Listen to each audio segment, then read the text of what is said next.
Peace, peace, family. We're going to get started in a few minutes. We're going to wait for a couple people to come through.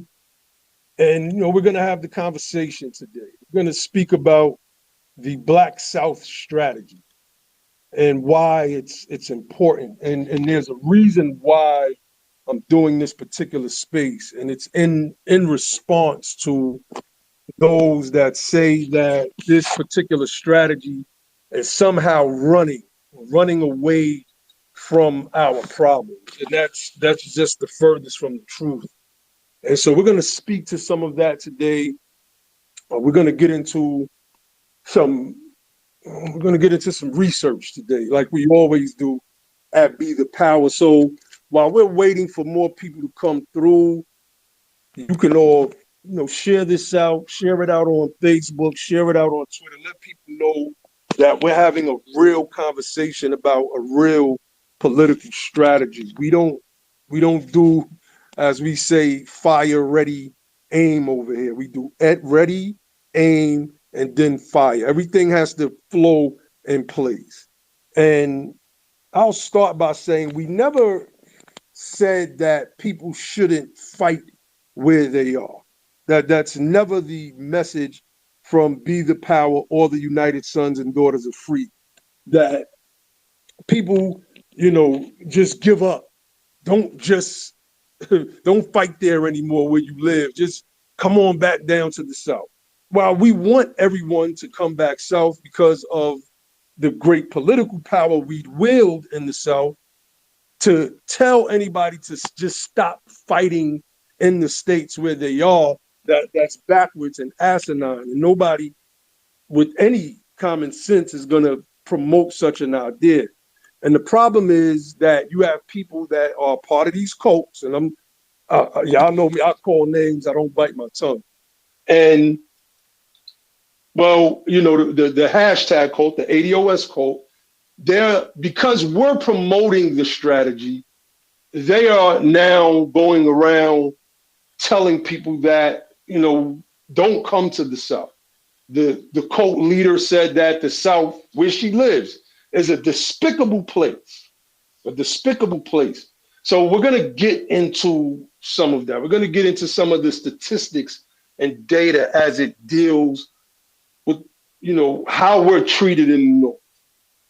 Martin Luther King Jr., when he traveled to Chicago, went and lived in Chicago, lived among our people who were impoverished there.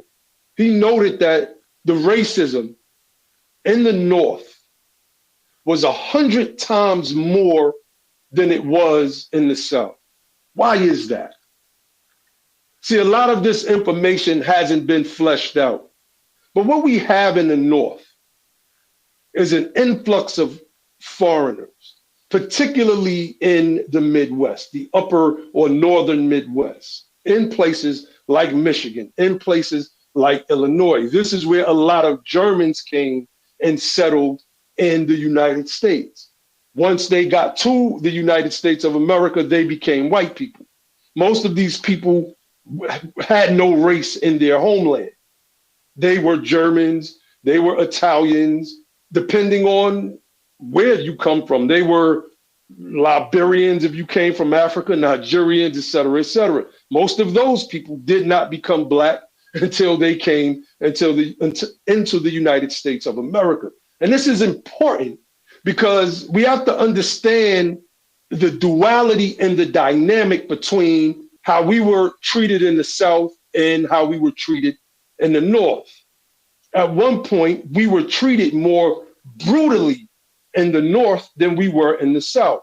Sharecropping took the place of slavery, and to harm us in the way that they were harming us in the upcoming decades, in the 1900s, 1910s, 20s, 30s, 40s, 50s, etc. Well, they started to see that this was detrimental because there was indeed a migration from out of the South into the North. They began to lose us down in the South. And what happened when we got to the North is that the immigrants that were brought in by large corporations due to acts of Congress, well, they started to pick up the racist vitriol that this country has been partly built upon. And then they begin to attack us. Roy Beck notes this in his book, and I'm going to be reading from that book. The name of the book is The Back of the Hiring Line. He notes this. He highlights this fact that not only did we face racism in the North, the immigrants were able to reverse affirmative action. They were able to box us out. I'm going to read some of that in a minute. So let me bring my brother Josh up. We can start to get into some of this information. So Josh, let me know if you got the link or not, because this thing was acting funny before I even got on, which is why I kind of started a little bit late. But I want to start reading from Charles Blow's book, The Devil You Know. And I say it all the time, right? I do not agree with Charles Blow's politics at all. He tells you in this book that he is a liberal, period. But he wrote a book based on a need that he saw that our people need. And it was something that my team and I agreed with. And so we adopted this strategy, which doesn't begin with Charles Blow. He just, in my opinion, put it together better than any other like strategies that we've seen thus far. So I want to start here. This is from page 7 of his book, where he says the success of the Democratic Party's gain in Georgia are in part attributable to a rise in the state's Black population. That's key. You have a specific group of people that are saying we shouldn't migrate back to the South.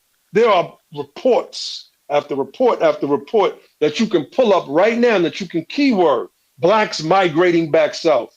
That's going to show you that Blacks are migrating back South for safety reasons, better quality of life, lower cost of living in comparison to wages, etc. Right? So this line right here, right? When he says the success of the Democratic Party's gains in Georgia are in part attributable to a rise in the state's Black population. Well, that's a fact. He continues, in the early 1990s, Black people constituted a little over a quarter of the state's population. In 2020, they constitute about a third of it. The Atlanta, Sandy Springs, Roswell metro area saw an increase of 251,000 Black people between 2010 and 2016, the largest gain in a metro area during that time period. It was also due to a massive voter enfranchisement effort led by former gubernatorial candidate Stacey Abrams, whose group, Fair Fight, registered 800,000 new voters in the state in just 2 years. She registered 800,000 new voters in the state of Georgia in 2 years. Most of these were our people, freedmen, AKA Black folks. What did New York just do? New York just gave non-citizens, 800,000 of them, the right to vote. And we don't know if this is some form of countermeasure, but according to what I'm reading in the book, The Back of the Hiring Line, it very well may be. So it continues. It says, as Abrams told NPR on the eve of the election, I will say, of those numbers, what we are excited about is that 45% of those new voters are under the age of 30. 49% are people of color. You know, we don't like that term, people of color, but largely in the state of Georgia, her coalition is largely Black freedmen. Biden carried the state by only 12,000 plus votes. With this election, Georgia became the model for how Black people can potentially experience true power in this country and alter the political landscape. Georgia became proof of concept, the concept that animates this book. So, Brother Charles, did you want to speak to any of that, what you heard so far? And if anybody want to raise your hand and question anything in the interim while we're going through this, just let me know. I'll bring you up because we believe that this topic is important, and there's no way that we can have a group of people that have no plan. The ADOS group, the hashtag cult, they have absolutely no plan trying to knock a plan just because we, the brothers at Be the Power, are pushing. It just makes absolutely no sense at all. None whatsoever. So if anybody has any questions, just let me know. If not, I'm going to keep going in because I really want to get into some of this book because a lot of people haven't read this book and they don't understand the strategy at all. At all. So I'm going to read from page 32. And Josh, jump in at any time. I don't know if you're having some issues, but I'm going to start reading. Yeah, no, I just got a little background noise in my present. When I get clear, I'm gonna hop on. Got you, brother. So on page 32, he says, considered another way, 44% of Black people in America now live outside the South. Hypothetically speaking, if just half of them moved back south and were strategically arrayed, it would be enough to make Black people the largest racial group in Louisiana, Mississippi, Alabama, Georgia, and South Carolina. A contiguous band of Black power that would upend America's political calculus and exponentially increase Black political influence. He in this book speaks about controlling Senate seats. When we control Senate seats, just one, we see what Manchin and Sinema are doing alone to the Democrats. We see what they're doing. Imagine if we controlled a Senate seat. Imagine if we controlled 2 or 4 or 6 or 8 or 12 Senate seats. The whole political structure would have to bend to our will, but that's at the federal level. That's only at the federal level. Let's deal with the state level because all politics are local, period. When you elect a House rep, you have to vote locally. When you elect a U.S. senator, you have to vote locally. When you elect the president of the United States of America, you have to vote locally. You have to vote in your state. But at the state level, right? So let's look at the states that's named by Blow in this book. And these are the states that the 5 states that we are specifically pushing for. I have some reservations about Louisiana, but we're going to add them in the group. Louisiana, Mississippi, Alabama, Georgia, and South Carolina. Mississippi is interesting because it has the largest freedmen population in relation to its white population. With just 700,000 people, 700,000 people in Mississippi, we take over that state, being strategically arrayed not just in these specific states, but in different counties and cities in these states, starts to give us political power.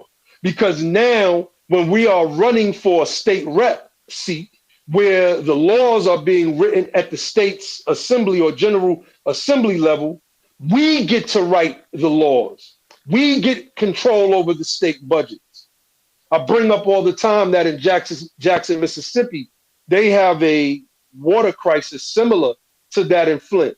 The state government, well, they will not give any funds to Jackson or any of the Black areas to improve those areas. Why? Because Confederates, white racists, are controlling these areas. It's still a largely white population. They do all types of gerrymandering, etc. And what happens when Black people crowd into a space that white people are? Well, they tend to leave. They tend to leave. And this is just a part of how we should look at this move back south. People can say, I'm not going to move back south. Don't move back south. We're not trying to force anybody to do anything, but we are trying to do smart politics, one, and we are trying to win, two. We need to win. We need a win. Most of our families come from these places. We are not faring any better in New York. We are not faring any better in Chicago. We are not faring any better in Los Angeles. We are not faring any better in Detroit. We are not faring any better in any black city outside of these southern states. And being that most of us are already in these states, it only makes sense for us to come back, repopulate the states that we were driven from. We're not running. We were ran out, which is why we were, like my family in New York in the first place, looking for greater economic opportunities. And the people before them that came from South Carolina to New York, they were pushed out by domestic terrorists. So we got Brother Logic. Brother Logic, you want to add anything before we No, keep doing your thing. I'm gonna start putting some stuff in the jumbotron, some good information. We're gonna put the interview up there, the recap up there, so people can go back and check out that information out. But go ahead. Definitely. Yeah, I stepped away. I just wanted to add a little piece to what you're saying. Oh, go ahead, bro. Yeah, man. I don't think people. I don't. The information we presented, and if you read the book, The Devil You Know, if you have actually thought this through, and if you're actually a freedman who was from the South or has a good understanding and a story of your family history in the South, I don't know how you could speak against this. I don't know how you could be living in the South and not want your people to have a chance of having power. The data is too compelling. The strategy is too sound. And frankly, what else do we have? Like what else? What other plan are people really thinking that we can move on and enact to gain some power? Are we really thinking places where we got 5%, 10%, 15% of the population in a city, let alone a state, that we're really gonna move something? Like what are we thinking that we're gonna move? And then how are we gonna move? How are we gonna affect something nationally? If you can't even do something and get power in your state. So I don't think I just I got a lot more to say about this, but I got to start by saying anybody who is coming at this strategy and cannot bring a concise and compelling argument against it, and cannot bring a better plan, and you're saying you're coming at us for presenting this strategy and pushing this strategy. To me, you're against the advancement of our people. You're fighting against our survival, and I mean, I can't look at you as an honest broker. It's something else. It's something else that's driving you. It's not the good of the group, because otherwise you will be in lockstep with us. If you don't understand something, if you got some questions, that's one thing. But if you're just ignorant, just trying to shoot it down, because because of it's powerful, or because of it's us, then you don't got the group's best interest in mind. So, but I'm gonna let you get back to your thing. I do have some more I want to talk about in terms of just bringing it home. But go ahead, brother. Definitely. And we got a couple hands up, but I want to read something real quick before I go to. This is from page 54 of Charles Blow's book, The Devil You Know. We have adopted this strategy. Let me stress and reiterate that this is not Charles Blow's strategy. He didn't come up with this strategy. What he did do, however, and we give him props for doing, is he cut the fat off of the strategy and refined it and made it make political sense. Because that's like my brother Logic, who is the spokesperson for the United Sons and Daughters of Freemen, always says, government is the game and politics is how it's played. And another old saying goes, if you are not at the table, you are on the menu. How long will we be on the menu, continue to be getting eaten up by these people in these high offices, these positions of power, right? So let me read this real quick. You know what? I'm going to start here. I'm going to start here. Might a majority black state or region experience the same white flight that crippled many cities when they became majority black? Possibly. But white flight is wholly different on a state level. It would have the inverse effect of actually strengthening the black political power rather than weakening it. Every state, regardless of composition or population, is constitutionally guaranteed to senators and has dedicated electors in the electoral college. The more a state's population shrinks, the more the voting power of those who remain grows. So I'm going to stop there and interject that he laid out what I said earlier. Wherever we come, they go. Imagine us coming to a place with this idea in mind that in 10 to 15 years, we're going to be in control of this state. It's one of the most forms of radical republicanism that we have never, ever really thought about. See, Frederick Douglass wanted us to not leave. And I'm going to get to a quote that he said on that as well. He didn't want us to leave because he knew that dissipated political power would hurt us. But we never really, outside of Andrew McCabe, this was in the late 1800s. There was a man named Andrew McCabe. He tried to get blacks to move to Oklahoma. So I can't say never. I'm not going to say that, but that's a part of the history. But in more modern times, well, we haven't had that idea. We haven't had that thought, right? So it continues. On average, there are about 436,000 people per electoral college vote. But in sparsely populated states like Wyoming, there are 143,000 per electoral vote.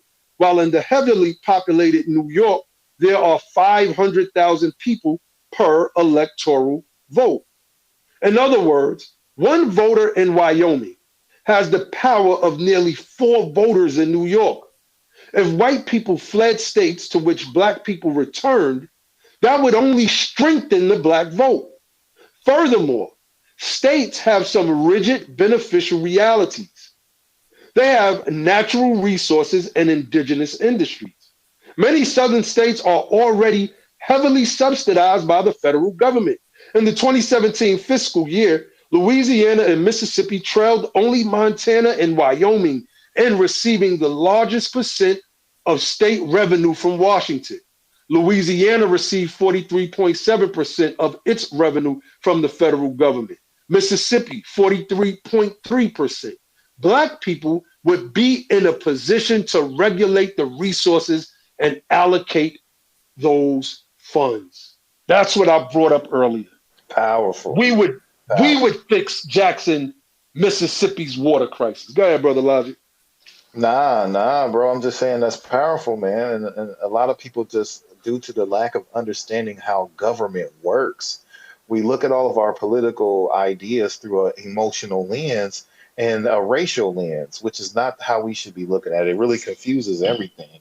And then a lot of us, because we are, second, third generations of, refugees, really, because like that's where we were. We were forced out and exiled out of our southern states of origin, and we settled like places like Chicago and certain places in California and then all throughout the Midwest, Michigan, and like Detroit and like all these different places where we call destination cities, right?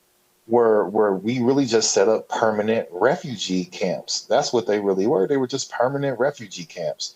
And then we just continued to live there. And then we forgot that we was really from Mississippi.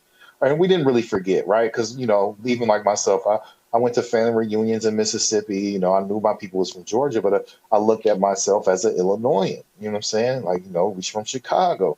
But you're not really from Chicago. That's not where my family roots are. You know what I mean? I'm really from Mississippi and I'm really from Georgia. That's where my family comes from, to my oldest ancestors born on the Purdue plantation in 1834 in Georgia. and for my people that pick cotton for the Cotton King in Mississippi. That's where my lineage comes from, right? And so when we were driven out for a reason, and another thing, like what Blow's talking about these representative votes, right?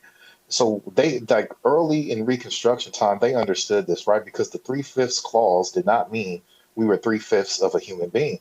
That means that white Southerners were able to use 3/5 of their slave population for representation in Congress. But see, once the 13th Amendment abolished slavery, that destroyed. Now it's all of these people, all of us, 100% of us are being added to the electorate count, right? And so that's political power like out of this world. That's why they really did not want us to have the franchise.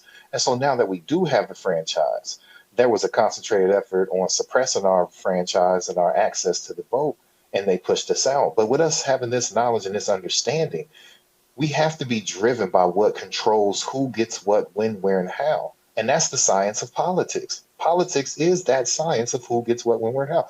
Now, the president of the United States and Dollars of Freeman just gave a good rundown of how you can, what the kind of state resources that states have and what kind of federal funding and revenues they receive.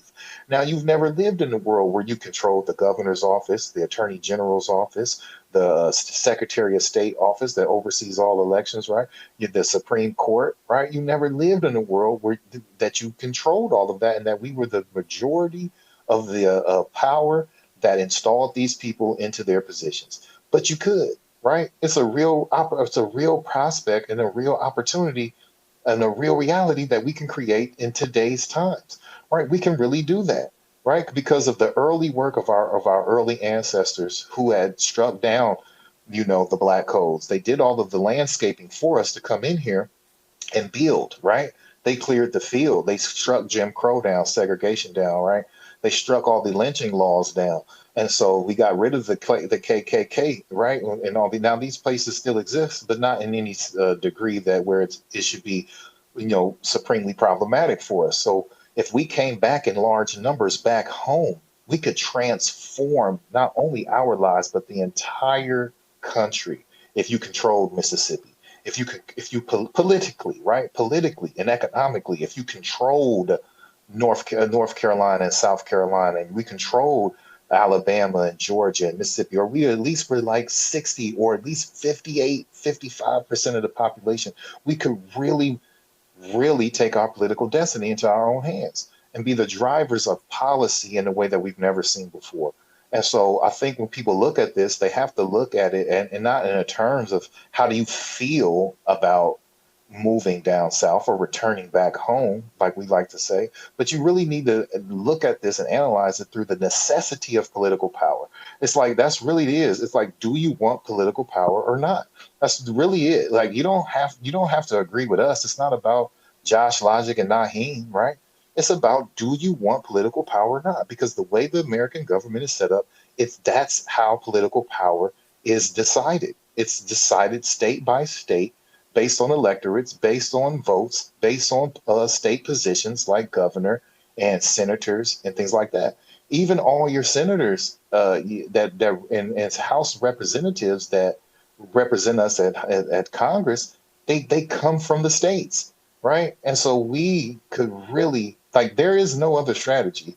And it's not even a racial strategy for Black folks, right? That's the strategy every American uses to get what they want politically, state power. And back to you, man. Indeed, powerful, man. So we're gonna go to some of the hands that's up on stage, and in between that, we'll read a little bit and interact, because we really want to hammer home why this particular strategy, Operation Closed Fist, is so important. Josh gave us the analogy, right? Trying to slapbox somebody in a real fist fight, that ain't gonna work. Basically, you're gonna have to bulge your fists up and use your fists. Trying to slapbox a person that's punching you, but that's just not gonna work. And that's our political power right now, is just slapboxing. A street slap, a dude that know how to fight on the street, but he's slapboxing against Mike Tyson, who's throwing bombs with his closed fists. We got to close our fists, family. So let's go to who we had up first. Quez Don. I don't know if I'm saying your name right. Quez Don Gendevez. How you doing, brother? My Peace. name is Quest Gendavez, but I'm from It'll Mississippi, like in the middle of the Delta. And Hmm. basically in the Mississippi Delta, this whole idea of white supremacy and that white people run everything, that's not really true because in the Delta, a lot of so-called black people, they hold a lot of positions. We the judges, the mayors, the police officers, and we pretty much the society. What I'm saying, with the exception of a few white people here and there. But with me being 27 and growing up in the Delta and looking at how they emotionalize the Delta, when I just utilize my common senses, I what I see is that we really didn't lose nothing. It's like the white folks, they come with these treaties and we misunderstood the treaties and we started using these pieces of paper with their Well, faces wait, on it whoa, for whoa, trade. whoa. Hold on. What do you mean? Like, what type of treaties? The state of Mississippi, they don't have the Like power to make treaties. Only the federal government can do that. yeah, like when the federal government when they made the treaties with the so-called Choctaws to gain certain lands in the Delta and other places in Mississippi. In my opinion, they are all false because they cannot prove the identity of the individuals that they signed the treaties with in the first place. So I'm not I sure don't. how. I'm sorry, brother. I'm really not following where you're trying to go. Are you trying to say that the identity of these people that the treaties were signed with were black Indians, and we've been tricked into believing that they're like quote unquote red Indians? Right, I feel like we are the No, no, original. brother. We are the We're not doing original that, people on the brother. land, brother. Brother. We not doing that, brother. We don't What do you that mean? here. I'm trying to speak logically, and you're not allowing me to No, no, finish, no, brother. no. Because We listen, I'm brother. We've been asserting doing that. I'm asserting our land claim. Yeah, we've been doing that type of argument for years, brother, and we're not doing that. We're speaking about politics. We're speaking about the political power in the South. Our people migrating. We're not getting from into. from from an American perspective, right? If That's you want right, to from an have American perspective. you missed that discussion. If you want to have a discussion about that, that's this not the platform to do that. We're not going to Yeah, talk about it. We talk about American legislation that come from straight American democracy. We're not talking about land rights and treaty rights, and that's a whole nother conversation that's really not worth having or relevant right now at yeah. this particular time. My people from all listen, all my people from Mississippi don't none of them think that they're Indians, fam. My grandmama don't think she no Indian. She picked cotton for the Cotton King.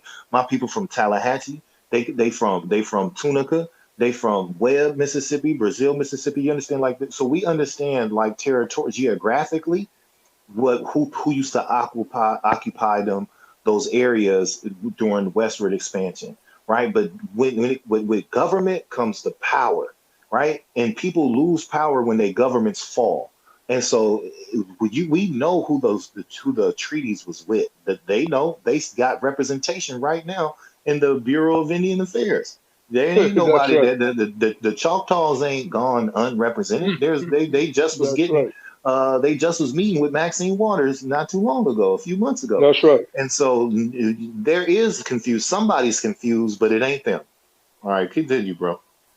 No, and, Oh and I yeah. just want to Thank add too. you. Go ahead, John. We talking about treaties. We got to also understand the relationship to treaties that existed prior to the Civil War. And when you side with the Confederacy, you pretty much throw those in the trash. And so That's we right. gotta we know we're not gonna get into it, but the five slave holding tribes, that I mean there's a cost to waging war against the United States, and That's right. you're gonna lose power in that scenario. But we're not gonna get into that. But look, we come in at things from a straight Freedman perspective from 2022. Okay, that's what we're talking about. How American can we get freedmen. I know American American Indian. freedmen, American American freedmen, freedom. an American freedman perspective in 2022 of how we can get power, right? And if you look, even if you want to say you was an Indian today, I mean, when you let me see what your driver's license says. Let me see. It doesn't say black. You know what I'm saying? We talking about freedmen issues today. We talking about freedmen issues today. And look, at the end of the day, we boxed out. We boxed out, and we trying to get to real solutions, real political solutions. And man, we don't want to get too distracted with that. But Nyhiem, can we go to the next person? I wanted to talk about reparations and how Yeah, reparations. Ah, Shay.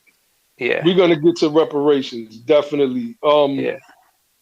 That yeah, because that's a part of yeah. Charm Taylor, you're up, Peace. but anybody, but hold on, sis. The next, but anybody else that comes up, make sure that you raise your hand so I can know who's up in the queue, and I can probably try to remember the order.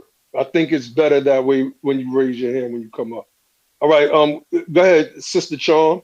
Peace, peace. First of all, give thanks, Naheem and Logic. Thank y'all for holding this space. Josh, y'all who are really, it's a courageous conversation to be having on a forum like Twitter, but it has to be a public, normalized conversation around mobilizing Black power, connecting Black people, Black American people, and to their power. And it already exists. And I just want to speak on two things. And the brother, I hate that the brother left on the nation build. I don't know if he dipped down or what he did, but you do have to think about, okay, this is his Afro indigeneity, and I get that what you're trying to do with your identity, but that's not what we're talking about right now. So there's a space for that, and don't want to discount the brother on the nation bill, but I do want to say that it's sound strategy, and hearing y'all speak what we've been calling, and I'm down here in New Orleans, Louisiana. My people are from the We can Delta. tell. We can My tell. but listen, Logic.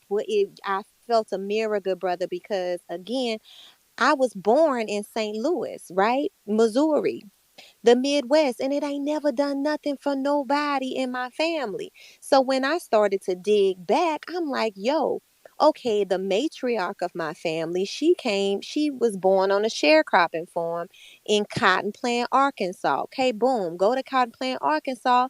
A population of just under 1,200 that knew as soon as we pulled in that we was there. That's how small it is, right? And how vast the land is, and how it's just untouched and untapped. And then go from there to where her grandmother and grandfather are from. It's Sunflower County, Bolivar County. That's the Delta. That's the Mississippi Delta. Where if you go there, this is Indianola, where BB King them from, where the oldest still standing, free structured cotton mill is still there. And all of these United States dollars, ironically, is made out of what right now? Cotton, y'all. I'm just saying. It's not only just a political movement, but it is a spiritual repatriation. It is very clear to me when I look at the soil and look at the land in Mississippi when I go there. I was just there when Hurricane Ida just came, and I usually say, well, we're gonna go to the Delta. I know we're gonna eat good and we're gonna rest good, and I can, see plenty of good land. But just the disconnectedness that people have with political power, and realizing that white Americans do it all of the time. They not white flight is real. It is very strategic, and we do have to build strategically. When I listen to people say things like, oh, well, reparations will never happen, I'm like, well, first of all, it's already happening. So y'all are being very Juneteenth about this in your mind. You don't even know that slavery is over. That's why we had Juneteenth, right?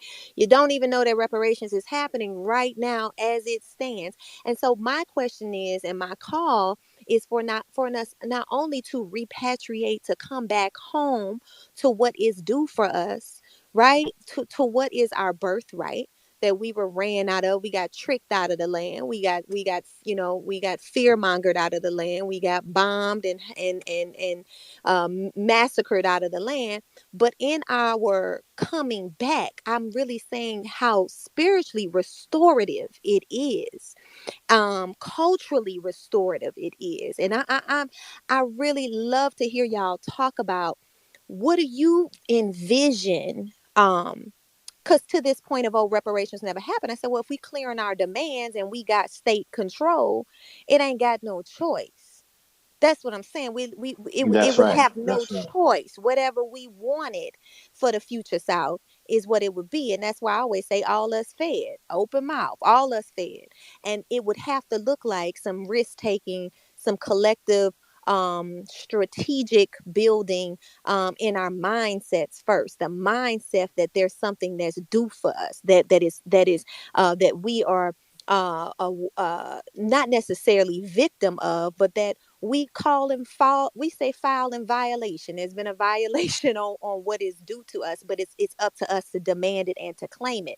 So Nyhiem and Logic, my question to y'all is, do you feel like it's important for us to also be clear on what our demands are once we start to, mobilize towards coming back to the South, to repatriating to the South, right?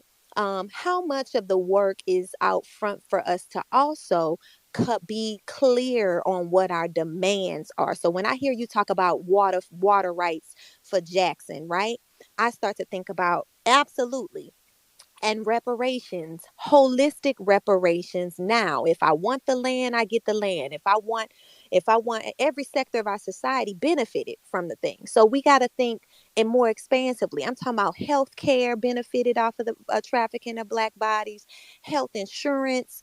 There's not a housing sector. There's loan forgiveness that's due to us. There is And, student and loan forgiveness let me that's let due me to let us. me jump in. Let me jump in, sis. I definitely I love your contribution, and I want to answer your question. I bring this up all the time when we're having this discussion. I speak about um, what's her name, Macy Hirono, the senator out of Hawaii, and Tammy Duckworth, the senator out of Illinois.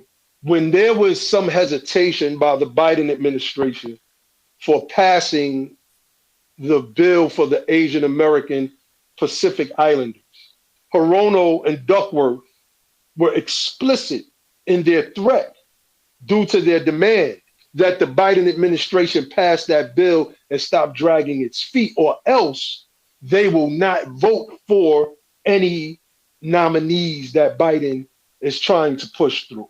This was a threat that they made to the Biden administration. These were two senators who are identified as Asian Americans fighting for the legislation that they felt was going to help their people. So when you ask us, how does it look for us? You kind of get where I'm going just by telling you what Duckworth and Hirono threatened. And eventually that bill got passed, which led to another bill, the COVID-19 Hate Crimes Act. All we have to do is gain state power and have control over one, two, four, right? Five, the numbers is going to be odd and even depending on the other party and who they try to run. But if we can dominate those numbers, then we have our senators in place. Right now, Georgia has Warnock and Ossoff. Warnock is a freedman. Imagine if Warnock was a be the power freedman. And I've used that term loosely as I speak to all of us in this particular space. Let's just say Ossoff was just happened to be on the same page as Warnock. Then we could make a demand. We would have HR 40 edited or scrapped right now because that's a big concern. We can say that the commission is not going to go the way that Narcan and Cobra wants it to go. We are setting this particular demand and it will be met, or else kiss any nominees goodbye. There's a host of things that we can do, but I use that example because it is what Hirono and Duckworth threatened. They threatened to utilize their power in the Senate, and we'll Yeah, have that same power. yeah. And that's really a representative of the power of the people. So I really like what you was talking about when you was talking about the holistic repair, right? And so the political power is a key component into being able to be the driver behind that repair, because no matter what federal program, policy, right, or legislation gets done in Washington, it got to filter through them states, right? And so once that federal package gets to that state level, who do you have, right, that's navigating those resources? And and reparations is definitely more than just a one-time direct payment to individuals and families, right?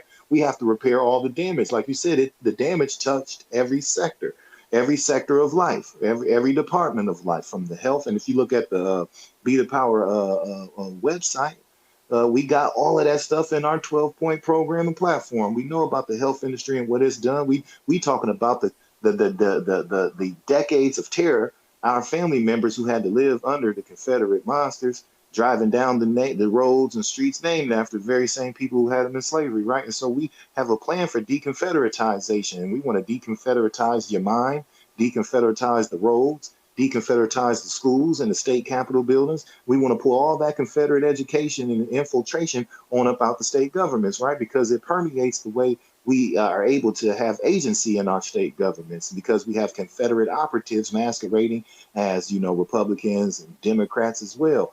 And so another thing is, when you have a majority of a state government, that crosses party lines. And so, like, even if it don't matter at that particular point, if you're Democrat or Republican, most of us are going to be family in the same day. And you'll see more bipartisanship than you ever seen before, if Uncle Ray and Aunt Tammy is on opposite sides of the line. You know what I'm saying? But see, we have not lived in a state where we have that type of political nepotism, to where now our families, they may have different approaches on certain political processes and directions for the state. But when it comes to stuff like reparations and all that, you will see more bipartisan political work than you've ever seen before. And so we wouldn't get the same kind of red tape and bureaucracy bullshit that you see when it comes to that type of stuff, because this is an issue that you see all of us being impacted by, and it benefits us all. And so the magnitude of state control and state power by the Freedman family, all the sons and daughters of Freedmen, you understand, is the most important thing that we can have at this time. It's the most important thing that we can have at this time. And if you understand how government is set up and how the government works, you will see that no matter what your thing is, no matter what you're into, if you had state power, it would give you more. It would give you more access to exercise power and to be able to control and access that thing than anything else, because that's just how government works. And government is the game, and politics is how it's played. And your ability and your proximity to power, right, directly affects and impacts how well you can play this game. Well, Yeah. thank you. I agree. I got to get my kids in the house. I say absolutely, in the future, we go back. Let me know just a call to action or what I need to do to stay connected with y'all. I did just give each of you a follow. Reparations when? No. Ashe. Peace, sis. Yeah, so That is, hold on, bro. Did the baby just say now? Yo, it sound like it. It that sound was like that Man, was it. crazy, yo. It Absolutely. that did was sound like that. Mecca. Shanae Mecca. Talk about a pilgrimage home, but yeah, that's Mecca, and Malcolm is sleeping. I gotta get him in the house. We just, but Mecca and Malcolm. That's but it's awesome. gotta Mecca and be. Malcolm. So let me know how to keep in touch and how to We got you. amplify what the Freedmen are doing, because I'm right alongside you. No doubt. Definitely, Appreciate your wisdom. I'll get with you. Get us the contact info. We'll coordinate our efforts in the future for sure. definitely.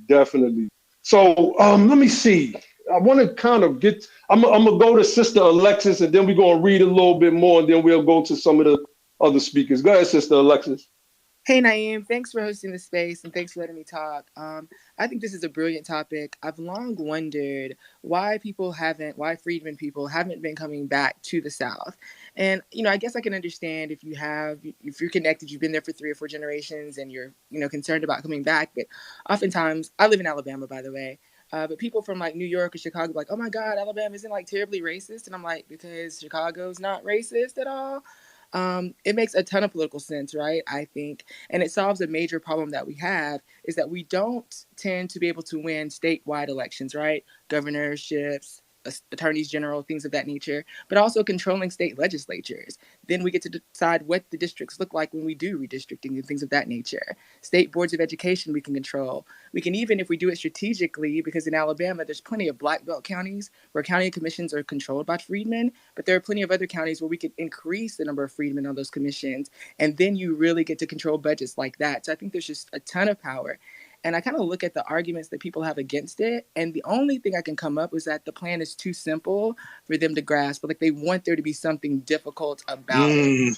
And the numbers speak volumes. Like Mississippi has the highest rate of black home ownership in the entire nation. And like the number 3 state is South Carolina, then it's Alabama. I'm like, I don't know why people haven't been coming back in droves already. And now that we have a lot of people returning or going to remote work, possibly that can be an impetus for us to get back here quicker. But I just wanted to thank you all for having the conversation and say that I support it wholeheartedly. No doubt. And Oh, Sister Alexis, so one thing I will say, I want to say two things real quick for Nyhiem, though, and I know Josh probably has something to say, is one, I love when people come on with exercising their understanding of government, how it works. So that was two speakers back to back who just like that you can tell that they know how government works, and I love hearing my people talk like that. And the second thing I want to say is that over the last several years, at least the last decade, we have started to see it's been picking up a slow migration back. It's been happening naturally and organically, right? But what's missing is it hasn't been happening strategically.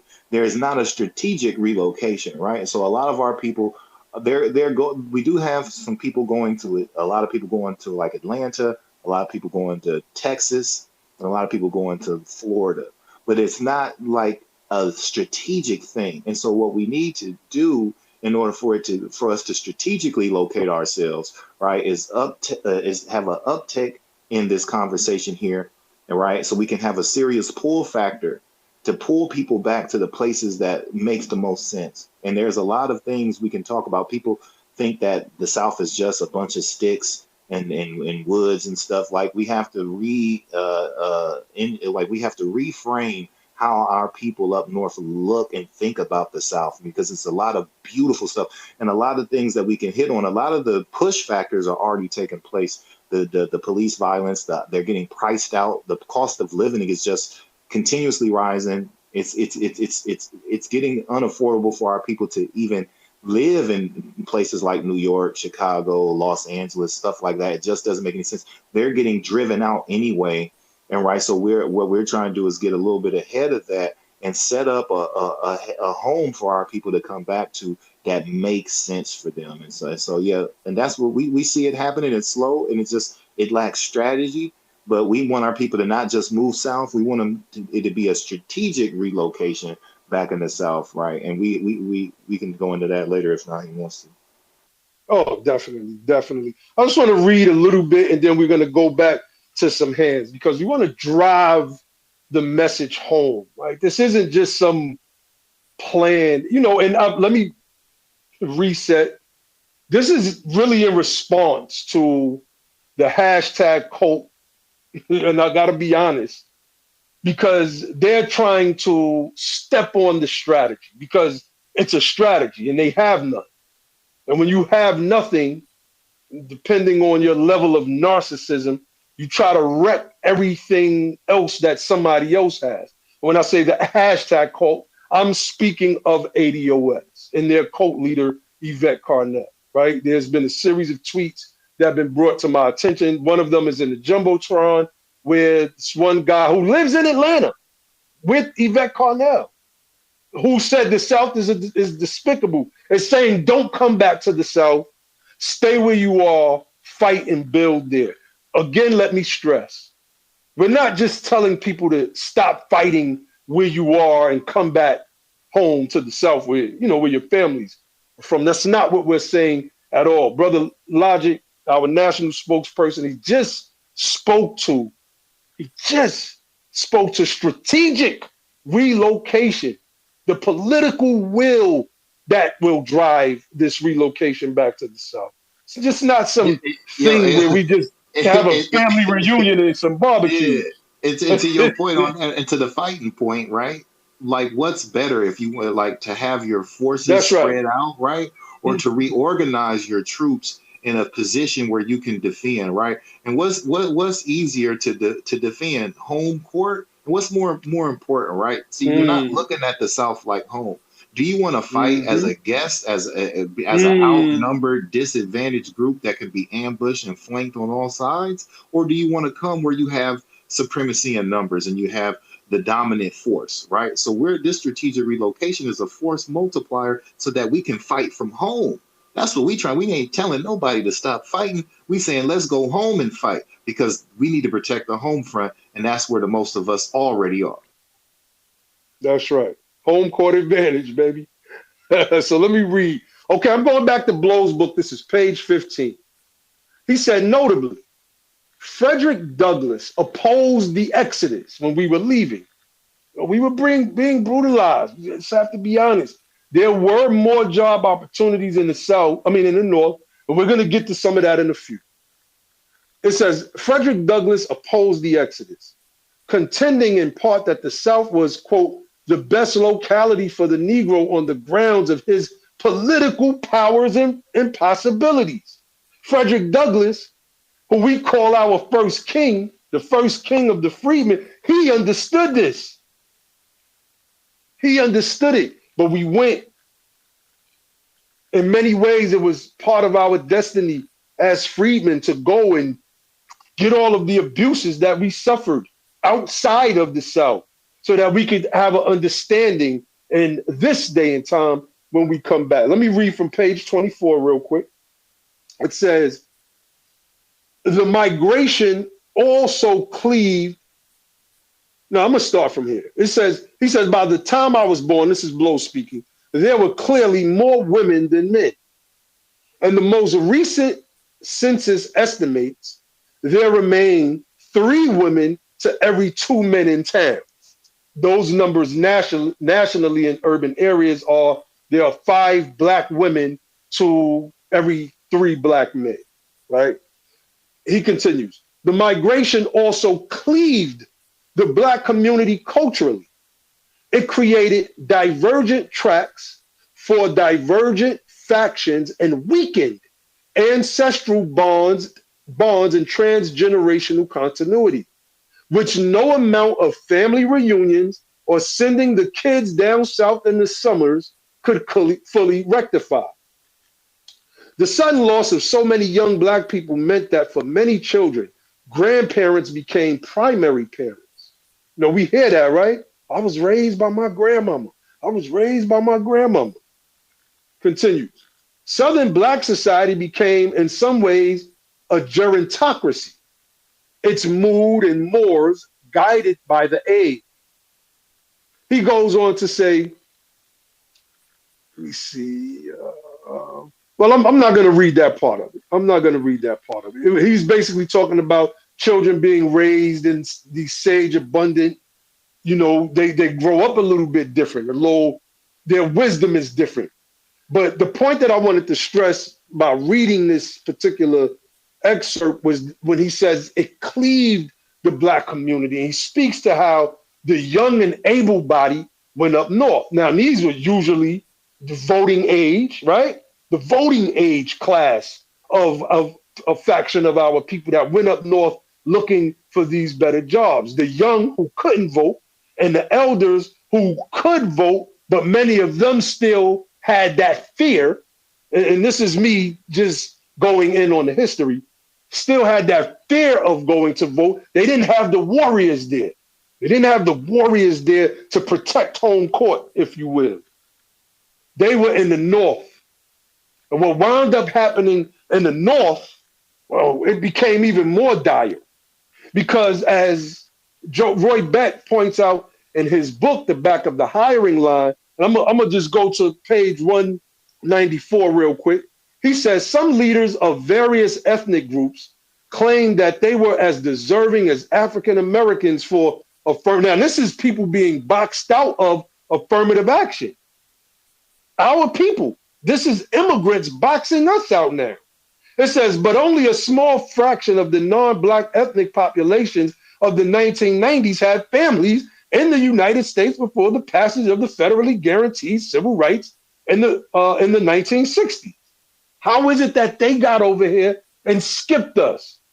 All of this was guided by the powers that be. And this is one of the things that Beck points out. He says a former director of an employment agency for Cambodian refugees in Chicago, for example, said he was surprised how often companies would tell him directly, quote, "We want to phase out our blacks and bring in Asians. It keeps us clear in EEO, the Federal Equal Employment Opportunity Commission, and gets us better workers." It says, but now let me read this whole part. Affirmative action have been turned on its head by immigration so that it sometimes hurt the very people it was designed to help. The policy was begun under the Johnson administration in the 1960s to improve Black participation in some of the more desirable areas of the economy where Black Americans previously had trouble entering it. It was not envisioned for immigrants. But President Nixon's Labor Department significantly watered down affirmative action as a tool to redress the lingering effects of slavery, racial apartheid laws in the South, and immigrant unions closed hiring holes. In his study, Affirmative Action for Immigrants, the entitlement nobody wanted, James S. Robb wrote that Nixon's Labor Department, quote, in effect created several new minority groups out of whole cloth. Persons who formerly might have thought of themselves as Mexican American, Cuban American, or Brazilian American now discovered they belong to a single minority, Hispanics. And it's important that I bring that up because when we left the South, driven out initially, and then forced to leave because we didn't have the economic opportunities, we went to a North. I touched on it earlier, a North that was fervently more racist. Dr. King said the racism that he's seen in the North was 100 times worse than the racism that he's seen in the South. I spoke earlier about how German Americans were the ones that started to flood those regions like Illinois and Michigan, Wisconsin, et cetera, et cetera. These are their descendants today. These people held up signs when there was a white woman that held up a sign. I took a screenshot of it from a documentary. It said, well, what about white civil rights? They already had them. In places like New York, the immigrants, knowing that we just came out of slavery and were coming up for jobs, banded together, and they racially terrorized us.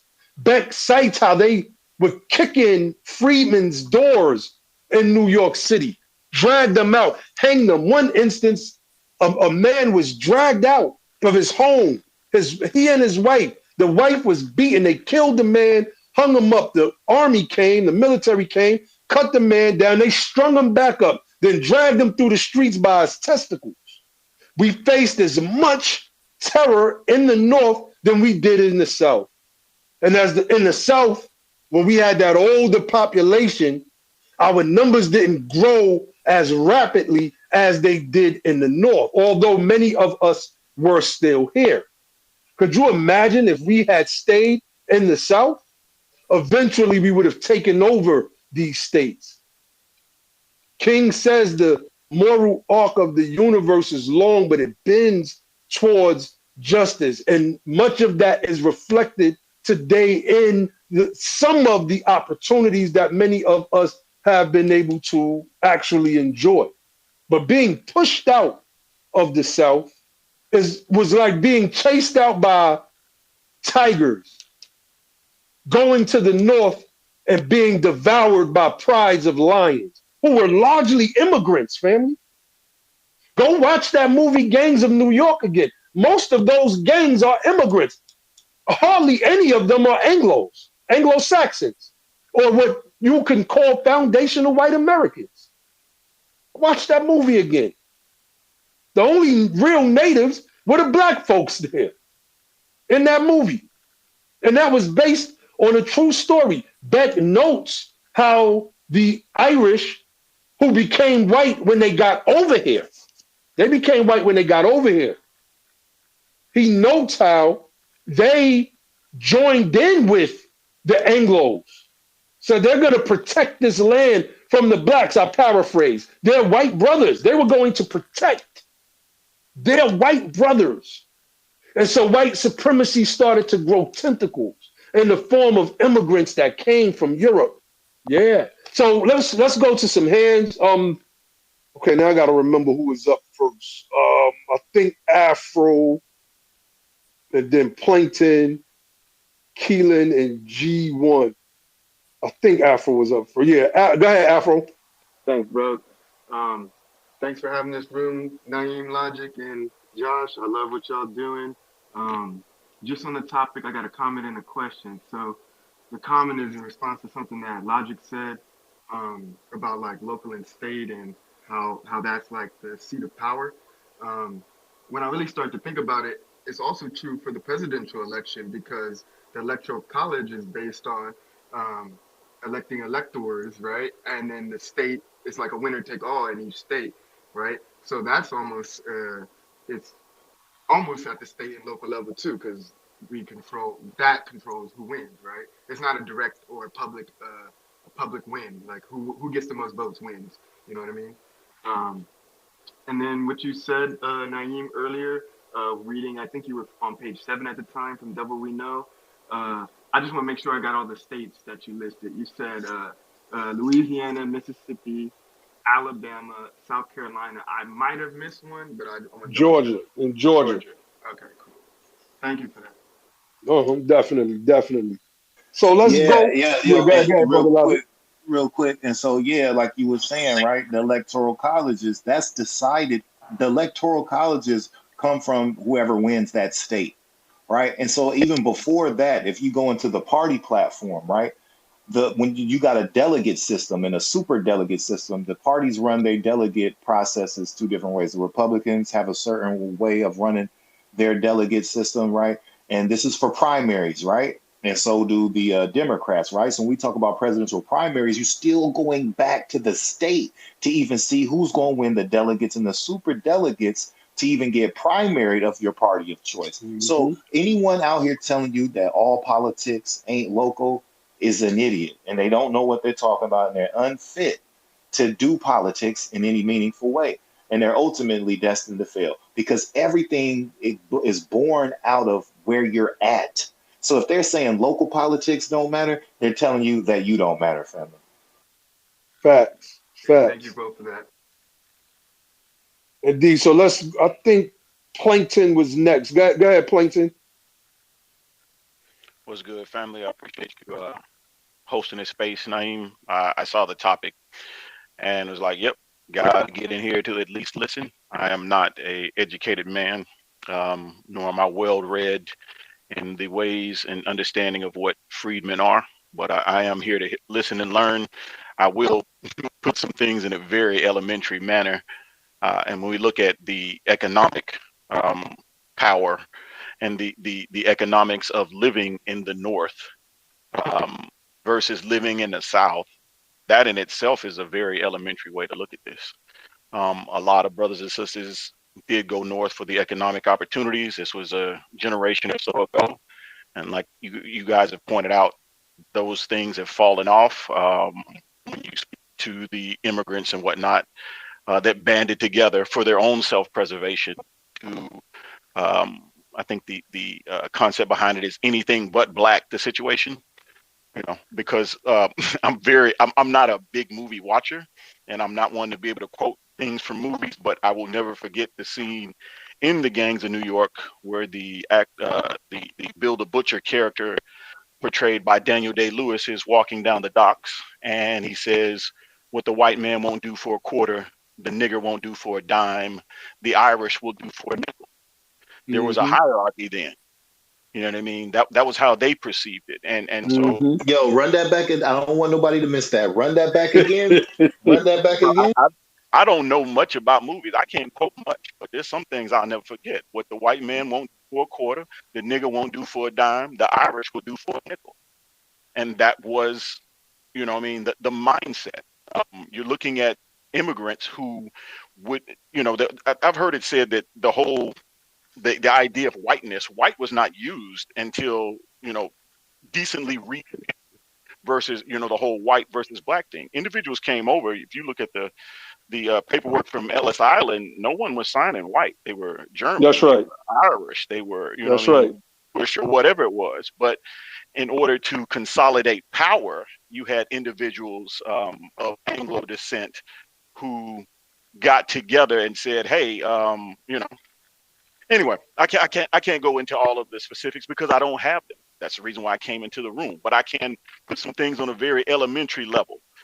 You don't have to understand the inner workings of a carburetor and electric combustion engines and all that to get in a car and drive. So I'm going to make this really simple and I'll shut up. It's more expensive to live in the north than it is the south. There's more land in the south than there is in the north. We are a natural people. All of us are actually. Every individual on the planet are a natural people. So being in a concrete jungle with a bunch of right angles and artificial light has got to be a negative, in my opinion, from a esoteric and spiritual standpoint. Has got to be a negative. Just being in the all they got down there is woods and lakes and rivers and streams. You better come get you some of the fresh air. And I That's think right, brother.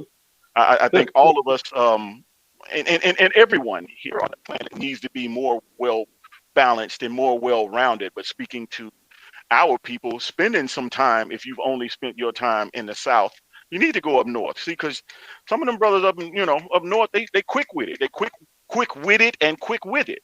You know what I mean? So it speeds up the cognitive processes in the same vein that some brothers and sisters have been up there so long that that's all they know is snap, go, go, go, go. And they need to come get some fresh air, relax. You know what I mean? Go fishing, take a walk, stick your feet in the dirt. You know what I'm saying? 360 degrees all the way around. I'll shut up. Appreciate it. Oh, honors, Yo, man. that was dope, and I like the way you put it in that elementary perspective is very important, and some of the most simplest things can be the most powerful, right? And so and one thing that when you were speaking came to my mind, and is ultimately important for us to understand, have a shared understanding in this regard. We're family. And we don't want our people in the South to be looking upon the people that we want to come home as strangers. We're not strangers, right? We want this to be a cooperative thing. We would love to, there's something that our brothers and sisters and our family down South have that's valuable to teach us and that we can learn from them and that we need to learn from them. And there's a lot of things that we have that we've learned from our experiences up north that we can teach and they can learn from us. And so we need to come together and bring the best parts of what we've learned in these refugee camps that we've created in these destination states that have really been concrete hells. We've experienced a lot of great things. I love Chicago, but I wouldn't move back. And I moved away from Chicago for a reason. You understand? And so, like, we have to understand that when we come down here, we don't want to start this whole scallywags and carpetbaggers dynamic. We're not going to do that. We just going to be family. We want to be welcome with open arms, and we want to come not trying to take over, but incorporate and integrate. That's what we're trying to do. So I don't want people to be like all these niggas coming from the north. They just want to come take over everything. This is not a takeover. This is a return home, right? We want to come back to our families, and we want to work together. We want to cooperate, incorporate, and integrate. And we want to do it out of love and necessity. Yeah. Hey. Can I just say something? No, Bro, Um. no, no, no, no, no, no, no, no, no, it's no. my It's not turn. your turn. It's not your Hey, turn. Naheem Yeah, go and ahead, Keelan. Logic, Josh, that guy that just had to speak, that is a white man. He posted that IQ tweet and in the jumbotron. He's a troll. I'm just telling y'all right now. I already know what he's gonna say when he get in here. But I'm gonna speak first, and then y'all can deal with him. But so I talked to Naheem today, and I was telling him some stuff. So I'm gonna go Hold on, over that. Keelan. You say good vibes is the one? Yeah, good vibes. All Look right. at the tweet he sent. Yeah, he It's, out of it's, here. Don't worry about it. He it's out talking of about here. IQ and stuff like that. And first of all, IQ comes from nurture. It's not inherited. That is, those people that you're talking about, like the Jews and the Indians, those people come from top caste and they're able to be more, comfortable to get better development, but that's irrelevant. I was gonna say is the move back to the South, and when I say South, I mean specifically because Texas is gonna be like California now, where it's going to be a majority Hispanic state, and the Southern culture and the Southern values are going to be gone. Florida is going to be like conservative New York, where it's going to have a lot of Caribbeans and a lot of Latinos who come from Cuba and everything, and we're going to be blocked out of those two states. So people always say they want to move south, they want to go to Texas or Florida, but for the jobs. But the thing is, the H-1 visas and stuff like that are going to be going to those states as well, with them bringing out those tech companies and stuff like that. We're going to be blocked out from there. We have to go to our homes and build. So I was going to say, when you go to the South, you're going to be finally able to elect, judges, governors, senators, district attorneys, everything like that are actually freemen. Um, right now, have been electing people in these southern states, or or even like Maryland and D.C., where they're black and they are freemen, but they're backed by white people. White people elect them. They really don't are looking for the benefit of us. So we have to go back to certain states like North Carolina, Mississippi, Alabama, Georgia, South Carolina, because those are the states where, if you look at the population margins, the they're not densely populated states. So if you go to those states and you bring a lot of our people there, we will take over very quickly.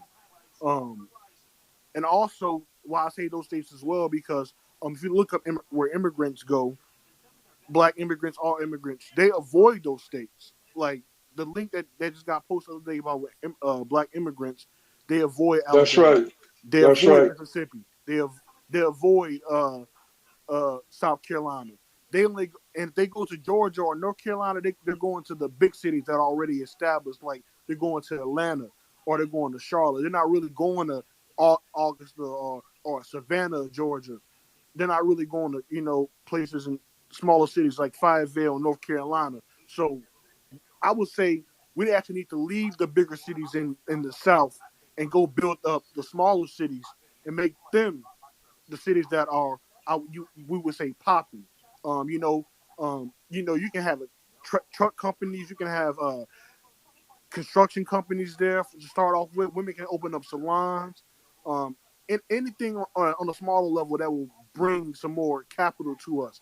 And also, the reason why it's so important for us to take over those states is because they're currently ran by white nationalists. So, like in Mississippi, people can the people that work in like Jackson, like Chokwe Labama, the mayor, he can go to the state and ask for funds for Jackson, to fix the water and everything. But since there's no freeman governors or senators controlling the state, they will deny him those funds. But then they will go give since Jackson is a city that's 82% black, they would deny him those funds and then give those funds to a city like Tupelo, Mississippi, that is 58% white, and they will use those funds to build stuff like dog parks and stuff like that. So right now, the South is currently under a white nationalist stranglehold, and I'm gonna say it's actually on the Confederate stranglehold, and their reign isn't true. They're not supposed to be empowered in the South currently. We're supposed to That's right. have those control of those That's states. right. So when we left those states, that actually made them gain even more power because once you leave your homeland, I understand we were going to domestic terrorism, but when we went up north, we were facing the same thing. Like there was more race riots in the north than there was in the south. If you actually look up, white those Irish people that Nyhiem brought up and those Germans, when we worked at those factory jobs, they were literally killing and murdering us and like doing violence to us because to get rid of us out of those jobs. So that's why we have to go back to the South and complete the mission that our ancestors wanted with Joseph Rainey, A. Philip Randolph, Frederick Douglass, Martin Luther King Jr.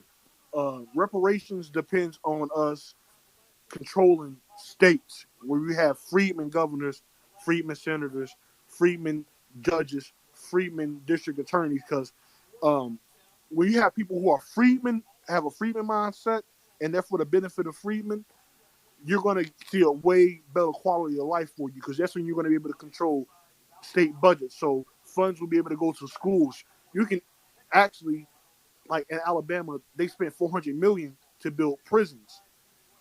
You can spend that if once we're in control of Alabama, we can spend that $400 million to build subsidized tutoring centers that can help our IQs, like that troll to bring up, rise up. Because once you're getting educated, like how in India, the top caste people there, because I've been researching about other countries and what they do as well. They have top caste where they educate people in tech from grade school. These people, and that's why they get those H-1 visas. So we can apply the same thing to ourselves and make the South be a, make our South be like Vermont, essentially. And I always bring up Vermont because Vermont is the right example of how a state should be. They have the top climate in the United States. They have the lowest poverty rate. They spend the most on citizens. They're not ran by corporations. So that's what we should follow. Indeed, No indeed, doubt. brother. One thing, Keelan, you went off today, man. Good job, man. You was going off, Keelan, Keelan boy. always come God up damn. cooking. Keelan always come up cooking. Keelan ass on point. And one thing he made me think about is like, what about all of with the education, right? You look at labor and production and education. You can't forget about education. So look at how we could also, empower our institutions and turn our HBCUs, which really are, should be FCUs, historically freedmen colleges and universities, because they all were started, by the Freedmen's Bureau, and so for the freedmen, education for the freedmen, right? And so when we talk about what that looks like, if we came home and now everybody's going to Grambling and Southern and Dillard and all the different freedmen colleges and universities in the South. Now we create our own Ebony League to their Ivy League, right? And so now these people are going to want to come back and work in the states where they got this experience. Now we're producing corporate executives and people at the top level to do business where they live at home. You know what I'm saying? So now we can do the best and have the best interest for Louisiana, have the best interest for Alabama and Georgia. You know what I'm saying? All those business minds that are coming out of Morehouse and things of that nature. We can put them to task to developing, a freedman enterprise in the South. And so that's another aspect and component that we want to always elevate about how we can now help our HBCU universities and colleges contribute to producing. We can come up with all kinds of stuff like you can get state grants to go to this university if you work for a local institution, right, or a state. Like there's so many things you can do once you get the power, and so we got to always be thinking about that too. Indeed, indeed. Let's go to G1B, and then we're gonna go to Sister Roz. I think that order is right. I see Brother Jonathan. Yeah, I think that order is right. G1B alike. Yeah, absolutely. Can y'all hear me okay? Yes, yes. Yeah, we Yeah, hear you. yeah. Okay, absolutely. Hey, first of all, I just want to, I really want to just come up in here and let Brother Nyhiem and Logic and Josh know that I really appreciate this conversation. I was on that post earlier. We were talking about, moving to the South, and I got Brother Nyhiem posted a video, and so I got to watch that video and kind of get in depth into the conversation. My question is, and I watched some of it, you know what I'm saying? I watched most of it all the way through. My question is there a priority based on county? Some of the states I know they were mentioned, talked about Louisiana, Alabama, South Carolina, Mississippi, all those. But is there any more in-depth information as far as the county and the city and the specific locations? That is one question. And then another question I had is, because I always kind of reference it like, I'm in California, and so I'm looking to make a move to the South. And I was in the military, so I know Alabama, I know the area there. But my question is there a group or some sponsorship, some support, a network or program where they can, help you tap in? Because I know when I was in the military, we always got like a buddy or something assigned to us, somebody who can say, okay, man, if you're into this, this is where you don't go, this is where you do, people who can help you get the lay of the land. Because I've been in many conversations with people who want to make that move, but they just not connected to those areas. You know what I'm saying? And like my grandmother, she was from North Carolina, and my grandfather was from was at Shreveport, Louisiana. But it's been so many generations that we've been away from those areas that, you know what I'm saying, that is like we don't really have that information. So that was just my question is there some kind of system or buddy or some network that we can tap in to help make that decision for us to say, okay, I'm into IT and into tech. So I'm thinking North Carolina might be more tech savvy, but you know what I'm saying? But I'm not 100% sure. But is there safer counties? Is there places where there, there's black law enforcement that y'all know about, you can vouch for and say, hey, if you come down here, you're not going to be having all these issues that you hear about. Because I reached out to a buddy of mine and he was like, I don't know, that area. I was looking at Alabama specifically, and it was like, I don't know, that area, man, it's so close to Mississippi and they have lynching, and so it's like you want to tap in, but you want to tap into the right network. I guess that's my question. No, definitely. Look, check it out, right? And that's a powerful question, and I love it because it adds layers to not only the conversation but the strategy as well. So let me read what Charles Blow said in his book on page 44. He says, in point of fact, my reverse migration argument targets only 9 of the states that are included in the census count, talking about those that are considered southern states.